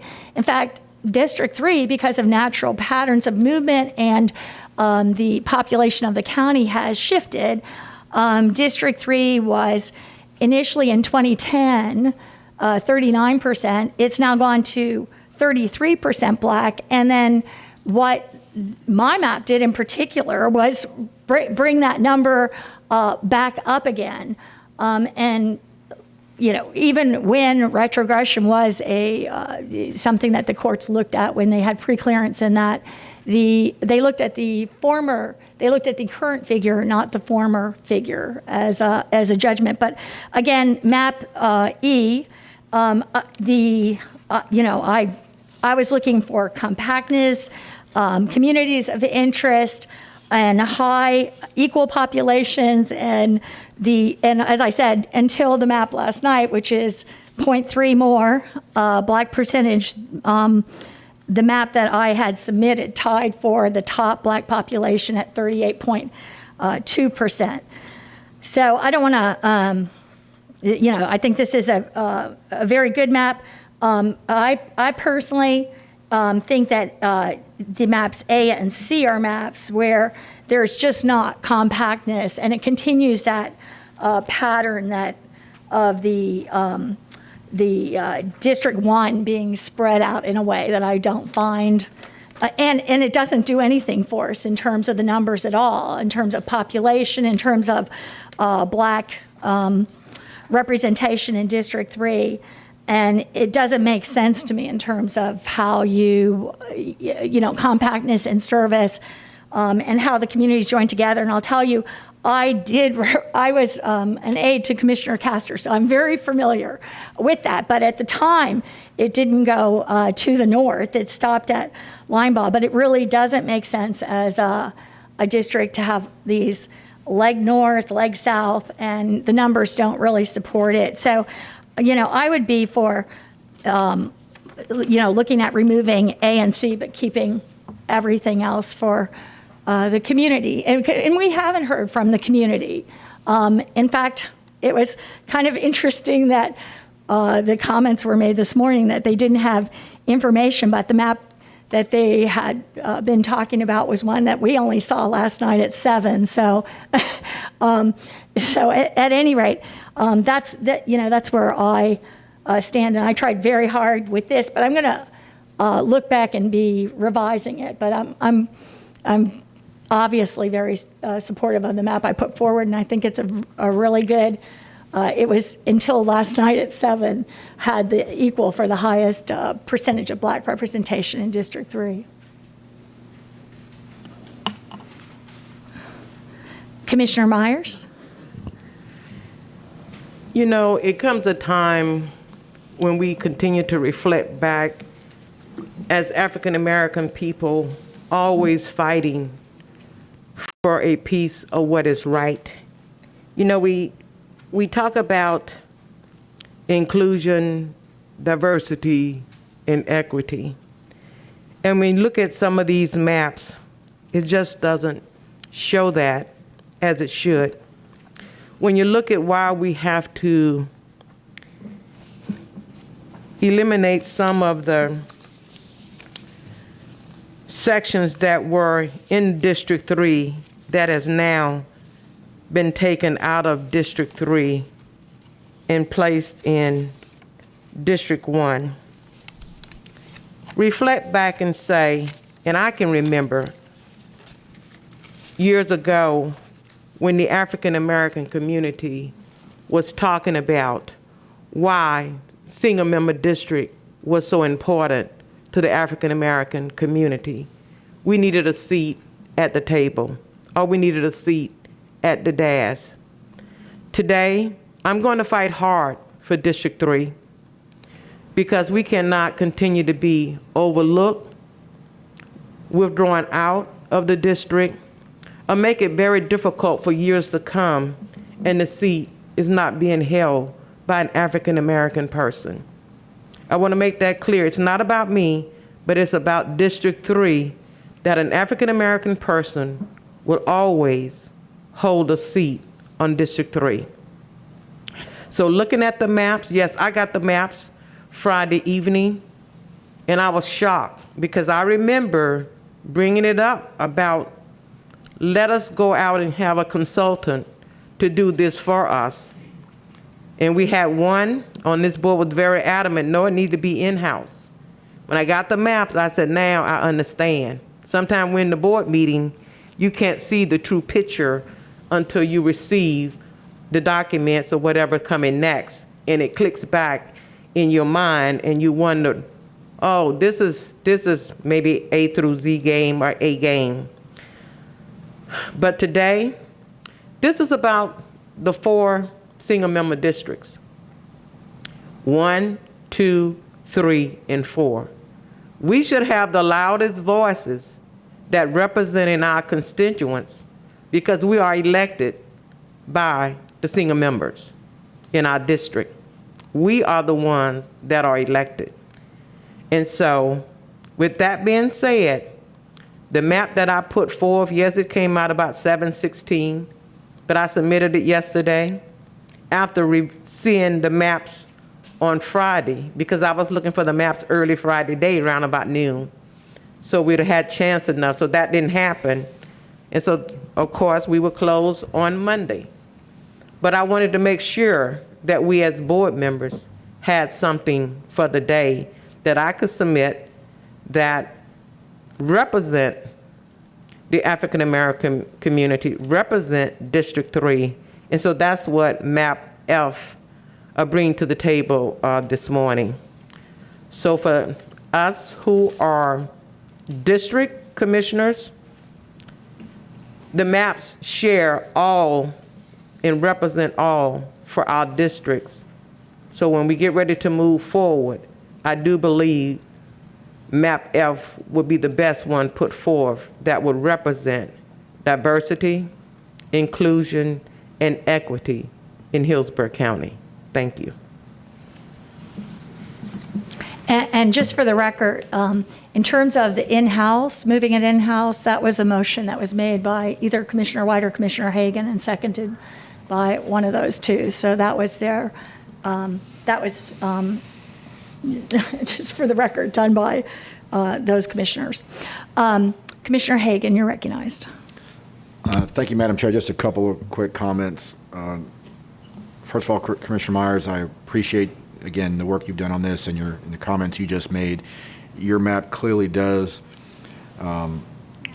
represent, as you said, diversion, inclusion, and equity, the best of all the maps.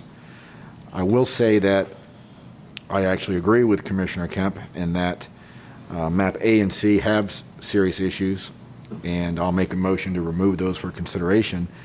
However, at the same time, I want to say to Commissioner Kemp, I wouldn't go too far on patting yourself on the back about your map trying to maximize the African American population in District 3. Your map excludes UC, DC, USF, and an area west of Temple Terrace, all known for bastions of African American citizens. So I wouldn't go too far with patting yourself on the back in that area. I do agree with you on A and C, though, and I'll make that motion. I don't know what the majority of the board feels, but I think A and C, in my opinion, are non-starters, and I'll make a motion to remove those for consideration. Okay, we have a motion. I'll second the A and C removal. Okay. And a second by Commissioner Hagan, Cohen, I'm sorry. Commissioner Hagan made the motion, Commissioner Cohen seconded. And I just want to say that my map, again, as of Friday, tied for the highest African-American population percentage of any of the maps. So just for the record, and Commissioner Myers has 0.3, I have 38.2, and Commissioner Myers has 38.5. So, and I think I can, like I say, I'm going to be working a little bit more with my map changing up. But we have a motion now by Commissioner Hagan with a second by Commissioner Cohen. Commissioner White, you recognize? Thank Thank you, Madam Chair. Commissioner Myers has clearly articulated why she brought forth a commissioner-drafted map. Commissioner Kemp, can you tell us again why you prepared a map? Yes, because I wanted to look and get, particularly in District 1 and the sprawling District 1 is why I definitely wanted to look at that and look what I could do to maximize the Black community, which I did. I got, as I said, the highest percentage, and the map that the staff drew that equals that percentage looks extraordinarily close to mine. I also wanted to look at communities of interest. For instance, some of the other maps split part of Plant City. Other maps split Brandon multiple ways, 3 ways instead of 2. So I was paying a lot of attention to those communities and what they did, and I was very interested in seeing, what we could come up with. And I think it's a very good map, and I think it can be changed up. But I was just hoping that some of those types of concerns and issues could have been ferreted out today with just staff drafts in front of us. With that being said, though, with respect to the motion on the floor, I can tell you right now that map B as in boy is going to be a non-starter for the city of Plant City. It divides their city between 2 different districts. Plant City very much wants to remain a part of District 4, where they have similar interests, particularly agricultural interests, and others to the remainder of East Hillsborough County. So I would move to amend the motion such that we go ahead and eliminate map B as in boy as well, if we're going to get rid of some maps today. Commissioner Cohen, you're recognized. So, admittedly, I have not had as much time to look at map F as I did this weekend at the others, but I do want to start out by complimenting Commissioner Myers for the fact that there were certain places that I looked on the map that I was surprised weren't part of District 3. I looked at Beulah Baptist Church, for example, and it sort of got me thinking, and I was surprised at some of the earlier maps, many of the ones that have been proposed for elimination, that things like Progress Village, all of a sudden were part of the conversation. So I want to just zero in on a couple of these maps specifically for a second. The first one I want to talk about, just from my cursory example. I actually, I'm sorry, I didn't mean to just stop you there, because I was trying to get in the conversation here. But Commissioner White just made so I'm wondering if we should, and it's my, I didn't interrupt it because I was just like looking to do this. But so Commissioner White made a motion to eliminate a amendment to the motion to eliminate B as well. And Commissioner Overman seconded that. And so I guess at this point we should make comments to the motion. Commissioner Overman, is that to the motion? As opposed to the original. The amended, yeah. Okay, so I'll just get back in the queue. And I'm sorry to have interrupted you. I'll call on you first. But for the record, I support the amendment to the motion to get rid of item B. I assumed that would make it a non-starter, and I understand that. Yeah. And Commissioner Overman. Thank you. And I'll make this very brief because I think the motion actually addresses my concerns. But also, I wanted to just, Commissioner Myers' map in just one way.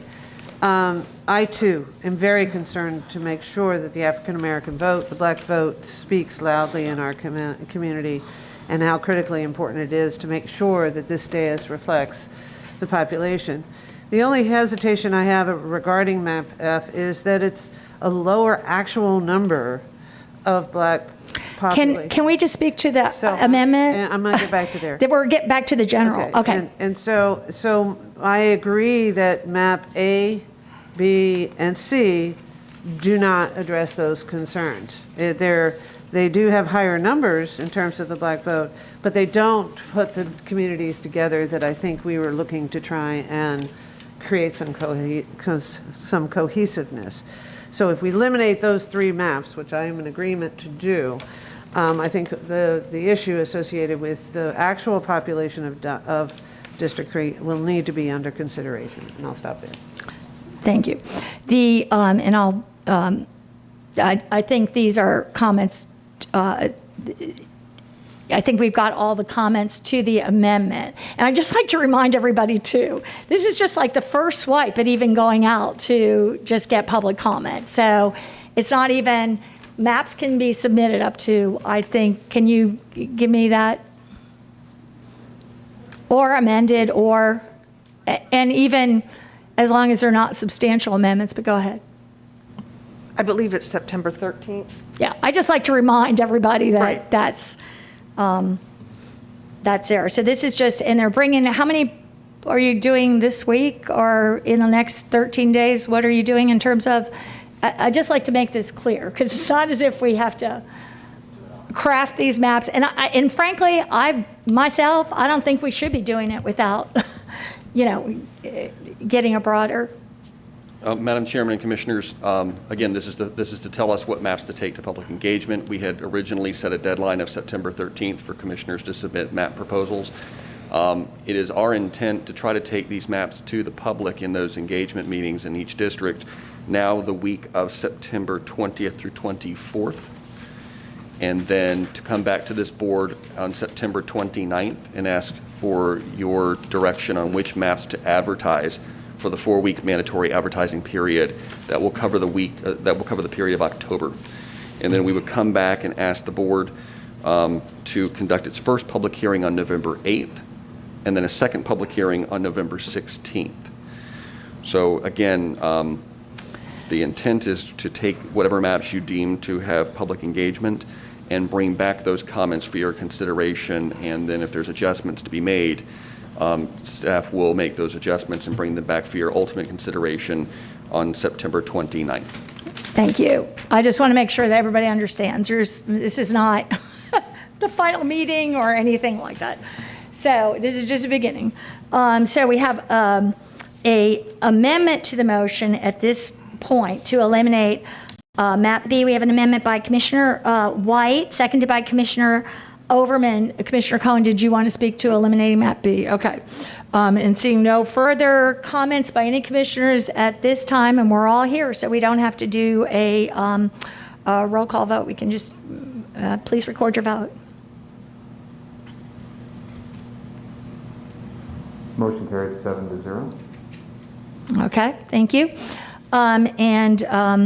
Then we're back on the main motion for to include A, B, and C. And Commissioner Cohen, you're recognized. Well, I think I'm actually going to wait until we then get to the discussion of the other 3 maps, because that's really what I want to talk about, are the other 3 maps. Well, you can talk to that. Okay, we're just talking about all of it now. Fine, that's fine. Okay, so instead of just the amendment, we're just talking the whole thing. Let me pick up then where I left off. Mm-hmm. I think that what I want to point out to everyone is that map D and map F are very similar. And where Commissioner Myers tweaked map D, she didn't tweak map D, where her map F is different than map D within the city, I think it improves it significantly. Let me talk to for the moment about the tail coming down. I don't think the beginning of the tail, and if you're looking on map F, you can see there's a tail and then sort of a bulge at the bottom where Apollo Beach is. I don't think the tail itself is inappropriate, because most of that is part of the Port of Tampa. It's very sparsely populated in the sort of northern half of the tail, and it actually ties in very well with a lot of the industrial that bleeds over from the port to the east. I do have some concerns about the Apollo Beach piece. I think that in the spirit of not wanting to divide communities, sticking Apollo Beach on its own is not probably my favorite outcome. It is my guess, however, that could be tweaked, that is not something that would necessarily throw this map out. It just could be simply compensated for example, on map D in the extreme northwest part of the county, what you'll notice is that above Linebaugh to the extreme west, map D takes in that piece, map F does not. That might be a way of swapping out and solving that problem without having necessarily to redraw the whole map. So I guess where I'm coming from, if once A, B, and C are eliminated, it seems to me that you really start to see the makings of what the ultimate map would look like. And to Commissioner Meyer's point, we should get as many decimal points as possible closest to where we are now. And I think that part of that is accomplished by some of the way these lines were drawn inside the city of Tampa, particularly respecting the university and things like that. The only other comment that I would make is that what I also remember about this board's direction was that we were going to try to have major arteries be the boundaries. And if you look at both maps D and F, they really respect major arteries as forming the boundaries. One of the things that concerns me about E is that it to me goes too far to the east over to the other side of 275, and I thought that it also removed parts of down in the North Hyde Park, in the area around Beulah Baptist, that area more traditionally belonged in District 3. But again, you're talking about tweaking here with all three of these maps. They're similar enough that they form the basis, I think, of what we can go forward with. And so that I sort of see the ABC as being eliminatable, and us landing somewhere within D, E, and F, being respectful of the traditional makeups of our neighborhoods and trying to find a way to make Apollo Beach be united with the rest of South County.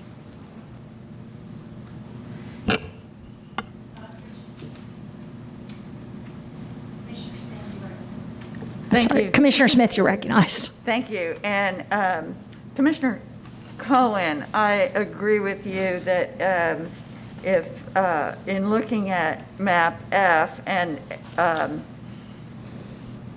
first let me say that I understand what the citizens who commented were saying about feeling like they haven't had a chance to provide input at this stage, but they may just be, so I'm glad that we had Mr. Wagner explain what the process is, that now we'll be going out to the public and that there will be plenty of time for even whole new maps or certainly changes to these maps. And so, I too am just looking at map F this morning, and this morning we were in a land use meeting. So, but on first blush, I agree that one of the issues with it is the tail, and nice term there. And people have expressed for the last 10 years we've had the current districts that it is odd. There were editorials at the time saying it's odd that Ruskin would be lumped into the same district as Palmacia and some of these other areas. But there was a little sense to saying, well, District 1 has all the coast. And there are some commonalities in the coast. But, the way this is on map F now, I think is worse than what we've had in the southern part of it. For one thing, it divides Gibsonton in half without any rhyme or reason, and I would think that Gibsonton community would be concerned to have just a little bit of them, their community, their coastal bit, hanging out into District 1 while their major piece is, put in another district So that's a problem for me. But certainly, if, although Apollo Beach is a distinct community from Ruskin, they share so many concerns about what's going on in South County.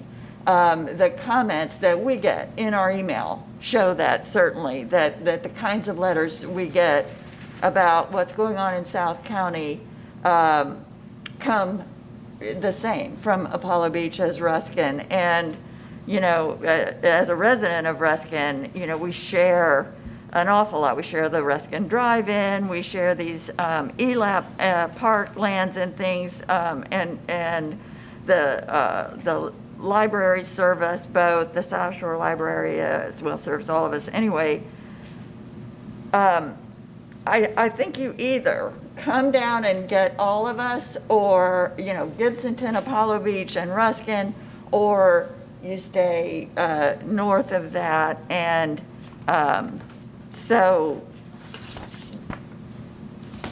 that's something that pops out to me. One other note on the discussion: these redistricting discussions can and historically have had their contentious moments. I would ask us all at the outset of this to refrain from the kinds of comments that was made about how this board has been dismissive of concerns of the African American community. I mean, that's out of line. There is nobody sitting on this board who is not deeply, carefully considering the concerns of our minority communities, and everyone on this board is mindful and working hard to make sure that our system and our county is as inclusive and respects the diversity of our communities, and works to ensure that we have that diversity represented on this board. So as we get started, let's all tread carefully in our accusations and work with the assumption that we are all rowing in the same direction in that way. Thank you. Thank you, Commissioner Smith. Good comments. And again, just for the record, and you brought up a good point, Commissioner Overman, but just for the record, in regards to that too, Map E is the map I submitted.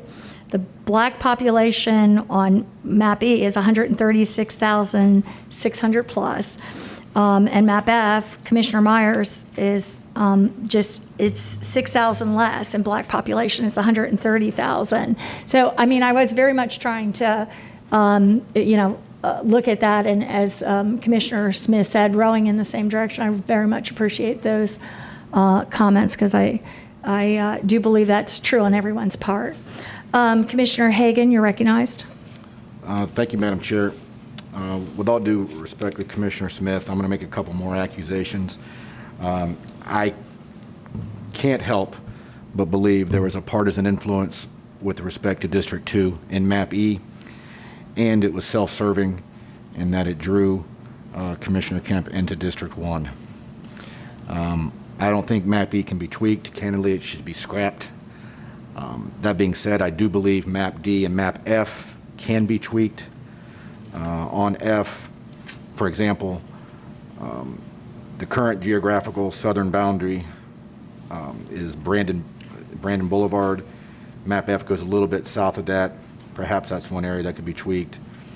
Additionally, on the northeast part of District 2, currently it goes further east. Perhaps that's another area that could be considered. Again, I have not looked at populations or any of that stuff, but so I do think D and F can be tweaked, but I think Map E should be immediately scrapped. Thank you. And seeing at this time no further discussion, we have a motion on the floor that was made by Commissioner Hagan, seconded by Commissioner Cohen at this point, to eliminate maps A, B, and C. And seeing no further discussion, Please record your vote.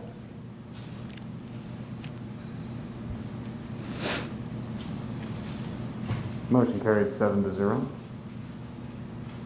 Okay. I think we have what we need here. We're moving on, and these will go to public comment, and then we'll see how this evolves. Thanks to everyone for their comments. Madam Chair, I have a question too. Okay, I'm sorry. Go ahead. Go ahead. I know that this is the beginning of the process and we can, tweak it throughout, but I just want clarification. We still have until the 13th for additional maps to be submitted. Is that accurate? I thought We're seeing Ms. Ferris shake her head, yes. So. I'm sorry. Yes. Just for clarification, I thought it was the 18th. That's what I thought as well. So I just want to be clear. Is it the 13th or the 18th? That's September 18th is what we had said before, I believe. He changed it. Yeah, Brandon says it's the 18th. Okay, September 18th. Okay. And just for clarification. Commissioner Cohen, yeah. We have 3 maps, but commissioners are still, just commissioners at this point, entitled to tweak anything that they want and bring back what will become GHIJKLMNOP? Hopefully not that far. Okay, but what, is the staff going to do anything with what we said here today? Is there going to be any more staff production of maps? No, we're done. Got it. All right, thank you. Commissioner Myers? Yes. September the 18th is a Saturday. Oh.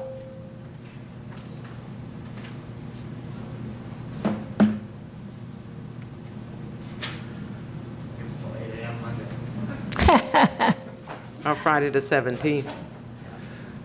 But I just want to point that out. It's also a Saturday that happens to be a big football weekend for Commissioner Hagan and myself. And me. And me. Yes. And Ms. Ferris. I mean, we did determine all these dates prior. And Commissioners, I apologize. It is the 18th. I said the 13th earlier, and I stand corrected. It is the 18th. I understand that's a Saturday, so it is your guidelines. If you wish to adjust them, you can do so. If you want to have them, by close of business on the 17th, that would be fine. It does not affect going to the public with the 3 maps that you've already designated. They would simply be available for consideration at the September 29th meeting, along with any comments that were received on the 3 maps that you've selected for public engagement. So, I mean, basically, if people want to have things done, they should work before by this. And we'll come in on the 18th if you want. 17th or something. We'll make it work. Okay. And my apologies for the confusion. Do we need to make a motion that it's the 17th, so we're all on one accord? You could do that. I'll second a motion to make it by close of business on the 17th, Commissioner Myers, if that's your intent. Yes. Okay. We have a motion by Commissioner Myers and seconded by Commissioner White. And does anyone want to speak to this motion? Yes, Commissioner Smith. Yes, I was in the queue about the timeline, Brandon, so don't go too far. Okay, so just to be clear, the maps are submitted, let's say 17th. The week of the 20th and 24th, you take which maps out to the public? At this point, the maps we take to the public are the one that you selected today. There won't be sufficient time to turn any additional maps around for that time period. And again, Commissioners, I apologize, but we are in a really compressed time frame because of when we got the data. The maps that you may draw from henceforth can be considered on the 29th, but trying to get them in, we would have to convene you again to get direction to take any additional maps to that public engagement. So you're taking these D, E, and F without any further tweaking at all to the public the week of the 20th to the 24th, regardless of what gets adjusted or tweaked or even submitted wholly by the 17th? I mean, would you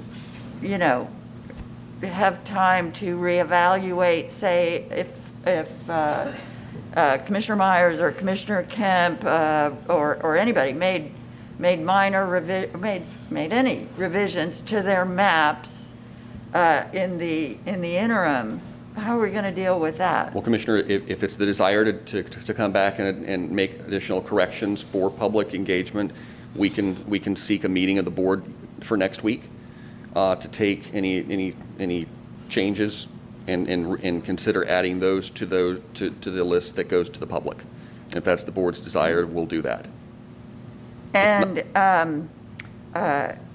let's see, so it's the 20th through 24th. We do have a board meeting on the 22nd where we, although that will be during the public engagement, but then on the 29th is the meeting where we don't select a map. At that point, we select the maps that will be finally advertised to the public. So that is correct. So we're just taking comment on these draft maps for now, and then on the 29th, we will finalize any other maps with new maps or revised maps, and those will be formally noticed before 2 public hearings. That is correct.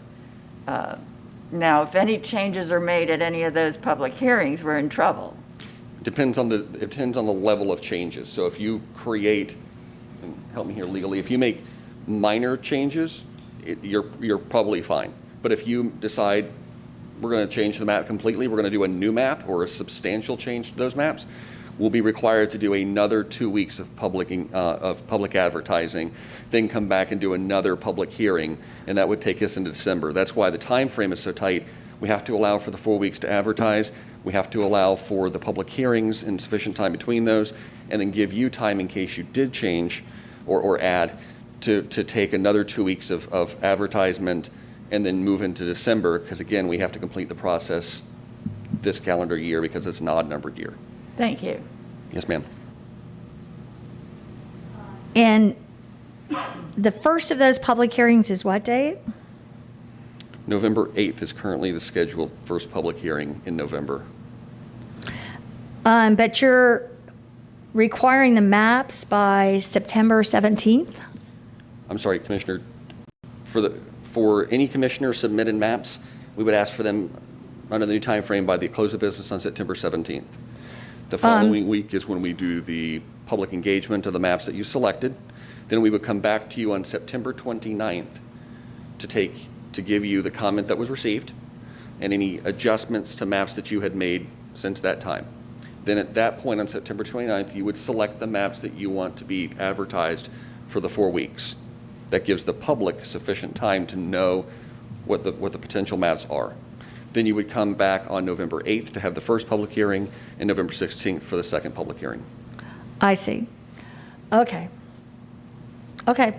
So we have a motion at this time by Commissioner Myers to make close of days Friday, September 17th. Yes, ma'am. To Commissioner Smith, I'm sorry. I'm sorry. Yes. But if what's going to be, what's possible, maps can still be tweaked and submitted really up to the 29th, because that's our board meeting, or nothing can be done after the 17th? I'm sorry, Commissioner. Right, the way the deadline was established was that the 17th would be the deadline for receiving maps from commissioners. That allows for time to consider those changes, or those new maps if they are. It also allows time for us to take the maps that you selected to public engagement and then bring back that feedback and any tweaks that might be recommended for your consideration all on the 29th. And the 29th is the culmination of the maps that have gone to engagement, any maps that may have come in prior to that or in that time, or any tweaks that you may make at that time, and then we have to go to advertisement for 4 weeks. Okay. And I think what I originally understood was that September 28th was the last day for submitting maps, because it's a meeting where we decide it. Well, Commissioner, again, we had established the 18th, but this is your process. So if the board decides it wants to do something else, staff will accommodate as best we can. We just ask you to consider that we do have to do the public engagement piece. So that takes time for us to arrange those locations. We have to do advertising. We have to put signs out. So there's a lot of labor that has to go to setting those up, in addition to setting up the website to allow for virtual participation in that way.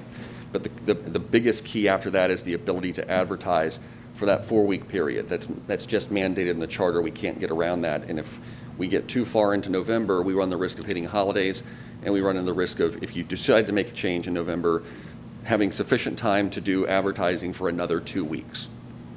So if it's the board's pleasure, we'll do whatever you ask us to do in terms of accepting maps. It's your process.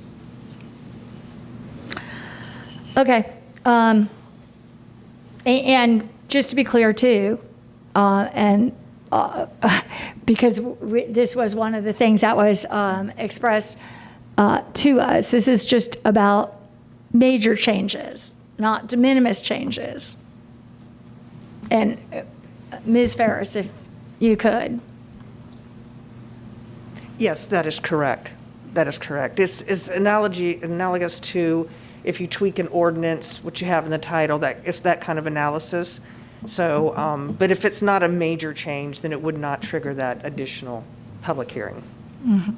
Thank you. And Commissioner Overman? Thank you. Just a quick question. So we have D, E, and F, okay? And those are the 3 maps we're going to take to the public.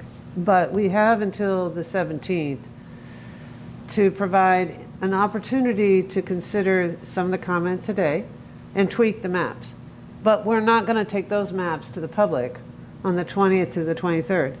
Please help me understand why that makes sense. I'm just trying to understand. Thank you. I understand, Commissioner, and that's why we had suggested if you'd like to add another meeting of the board to consider what those changes are prior to going to the public, we can do that. We'll just need to work your calendars and see when you can convene, let's say the end of next week, in order to develop, to look at those and give time for GIS staff to make those changes. We're perfectly happy to do that. Again, it's your process. We're happy to accommodate as you ask us to do.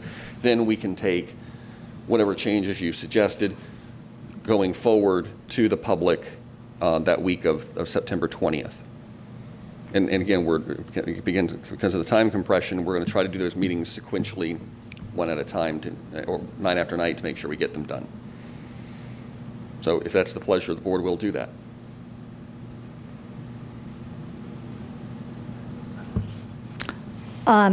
Okay, and I just have one other question. Like in terms of, well,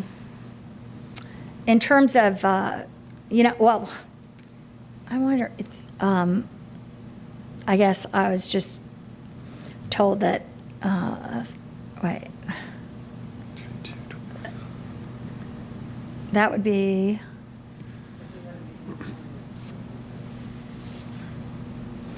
a meeting on, what do we have? A meeting on, we have a meeting on Wednesday, September 22nd. And then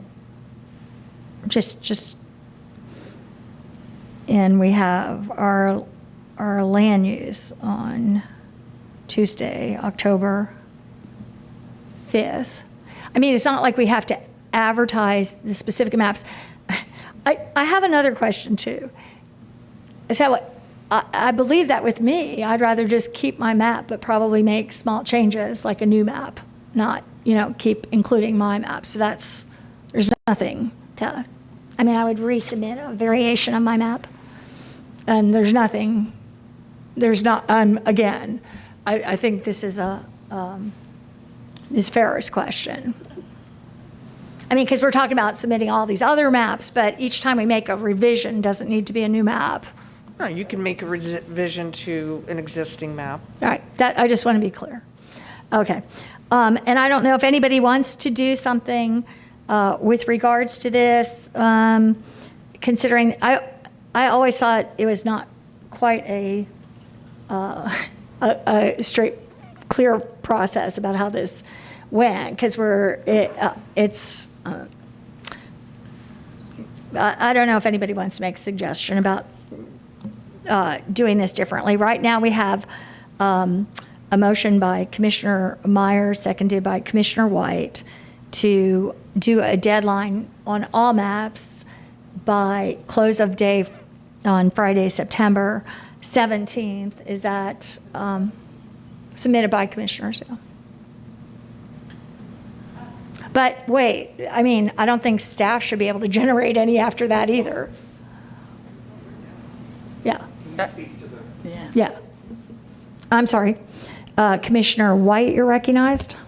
Yes, Madam Chair, I have a suggestion, and that suggestion would be that Mr. Wagner and his staff at these community meetings make it clear that those are not formal public hearings, that the board could end up adopting literally an infinite number of potential maps, and to encourage the people that engage there to come to the actual public hearing and participate in that.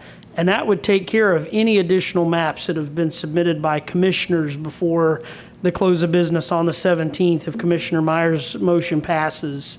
That would take care of any issue of members of the public submitting any maps right up to the into the 11th hour. I mean, it's really just that simple.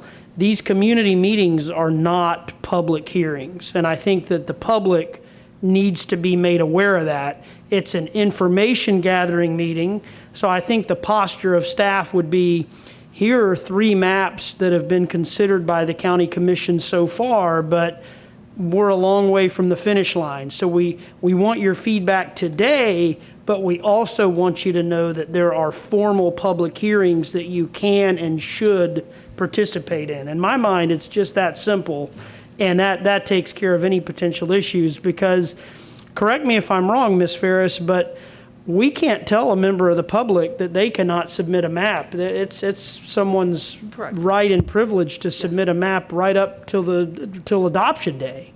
Correct. Yeah, so, really we're going to just, that's always going to be an issue, and I think it's just a matter of staff just making it clear to the public as to what these community engagement meetings are and are not, and encourage them to come to the formal public hearing. And I think the problem's solved.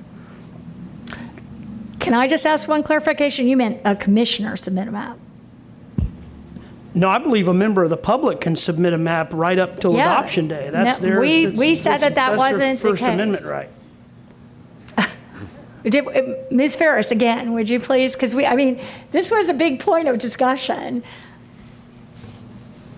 What the issue is, somebody in the public can always submit something to the commissioners at any time they want to. To the commissioners?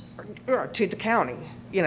People. Wait. To the county. Some member of the public can just come in and say, I want this ordinance, or I want this or that. Well, they communicate and just ask for some kind of action on the point of the board. A member of the public can absolutely petition the county and say, I want this ordinance. It's up to the board to hold a public hearing and decide whether or not to adopt it. Well, they can come to public comment or something, but that doesn't mean that it's adopted at all by us. But unless a commissioner puts it on so you're saying staff is going to put maps from the community to us after we were told no. Commissioner, it was always designed that that the submissions had to come from commissioners, because we didn't have the capacity to handle if 100 people in the community decided to submit a map. It needed to go through a commissioner. The commissioner would put eyes on it and decide if whether or not that was something that they would submit under their name.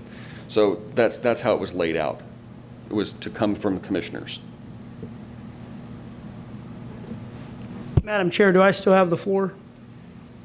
Go ahead.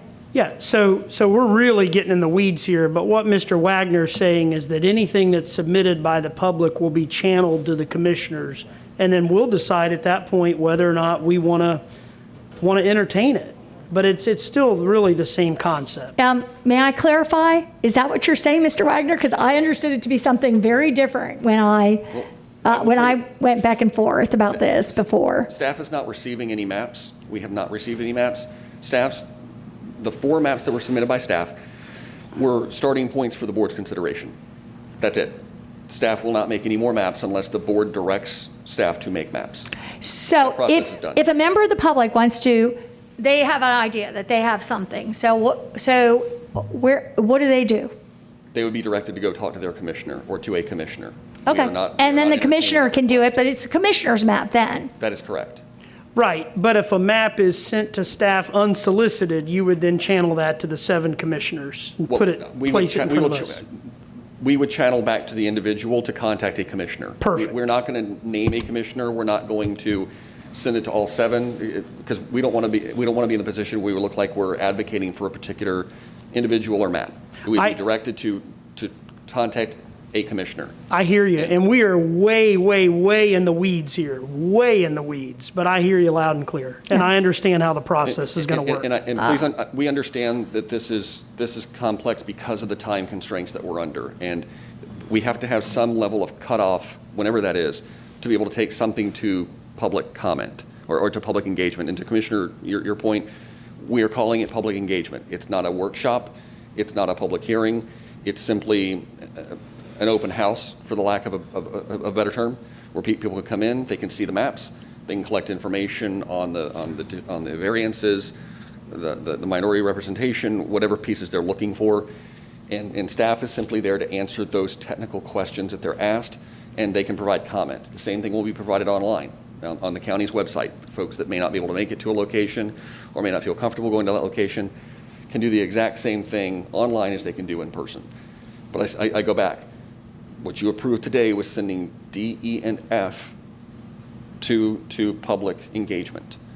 If the board wishes to make changes and wants to add more to that public engagement schedule, more maps, more changes, then we would need to come back and ask the board for another meeting so you can direct us to add those pieces to that. But we are now at the point where we have to set those meetings. We're not going to have any specifics on it, but we have to set locations, we have to set the times, and get those lined up. So it really is the board's pleasure if you wish to convene again to consider anything further to take to public engagement. If not, then we'll take D, E, and F as they are to public engagement. And again, we can adjust the timing. So if you wanted to say, you know, all maps are due by September 15th, and you convene on September 17th, and then decide to add more things to the agenda for the following week, we will do that if the board directs us to do so. We're not trying to make it complicated.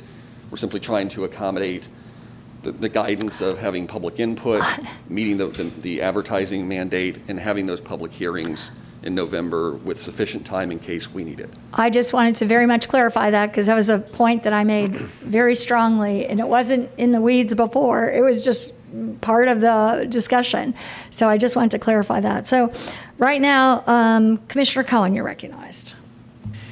So I hate to prolong this discussion, but it's important. And here's the problem I have with this is that there is a little bit of putting the cart before the horse here.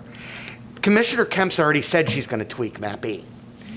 Map F, I think, can have a few minor variations and it can go. Why not give the public as close to as possible what is as close to what we're considering? What concerns me if we take 3 things out that we haven't given our best shot at yet is that we may create false expectations for people to make comments about. I suggested a few very minor tweaks to Map F that would make me very comfortable with it. It sounds like you have ideas for how you want to tweak Map E. I just would rather see the public see those than see the beginning of our process rather than the end. So, you know, I'm okay with coming back at the end of next week if everyone wants to do that.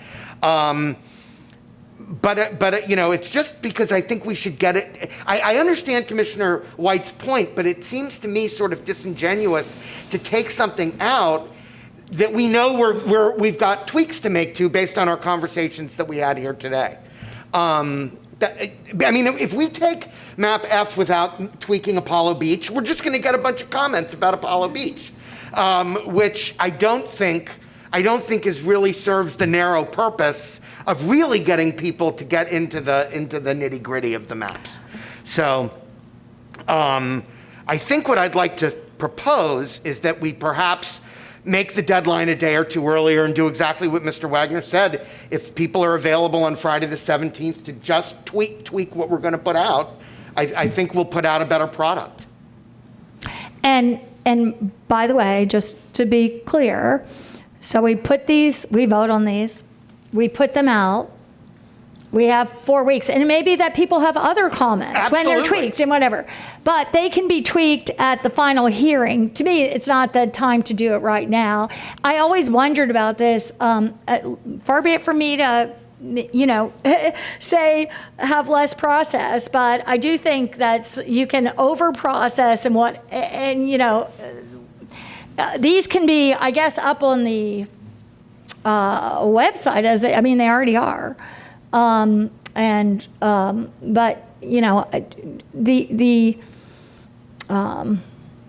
I always wondered about how this was, but I guess it got some initial conversation going about expectations and, put some maps out there. Commissioner Myers? Thank you, Madam Chair.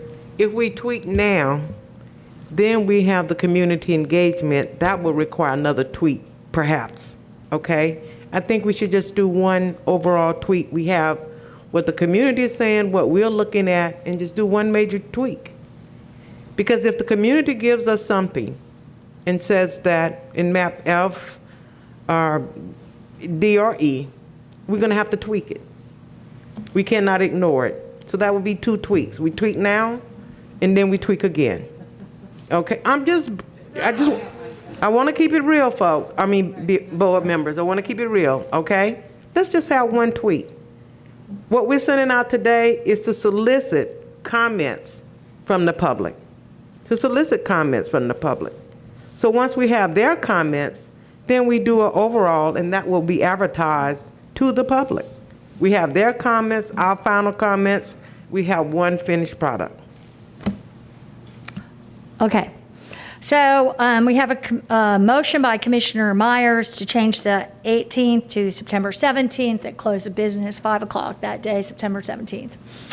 We have a motion by Commissioner, it was Commissioner Myers, seconded by Commissioner White. Any further discussion?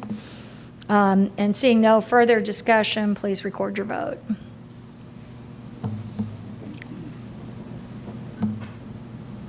Motion carried 7-0. Great. Okay, we're adjourned.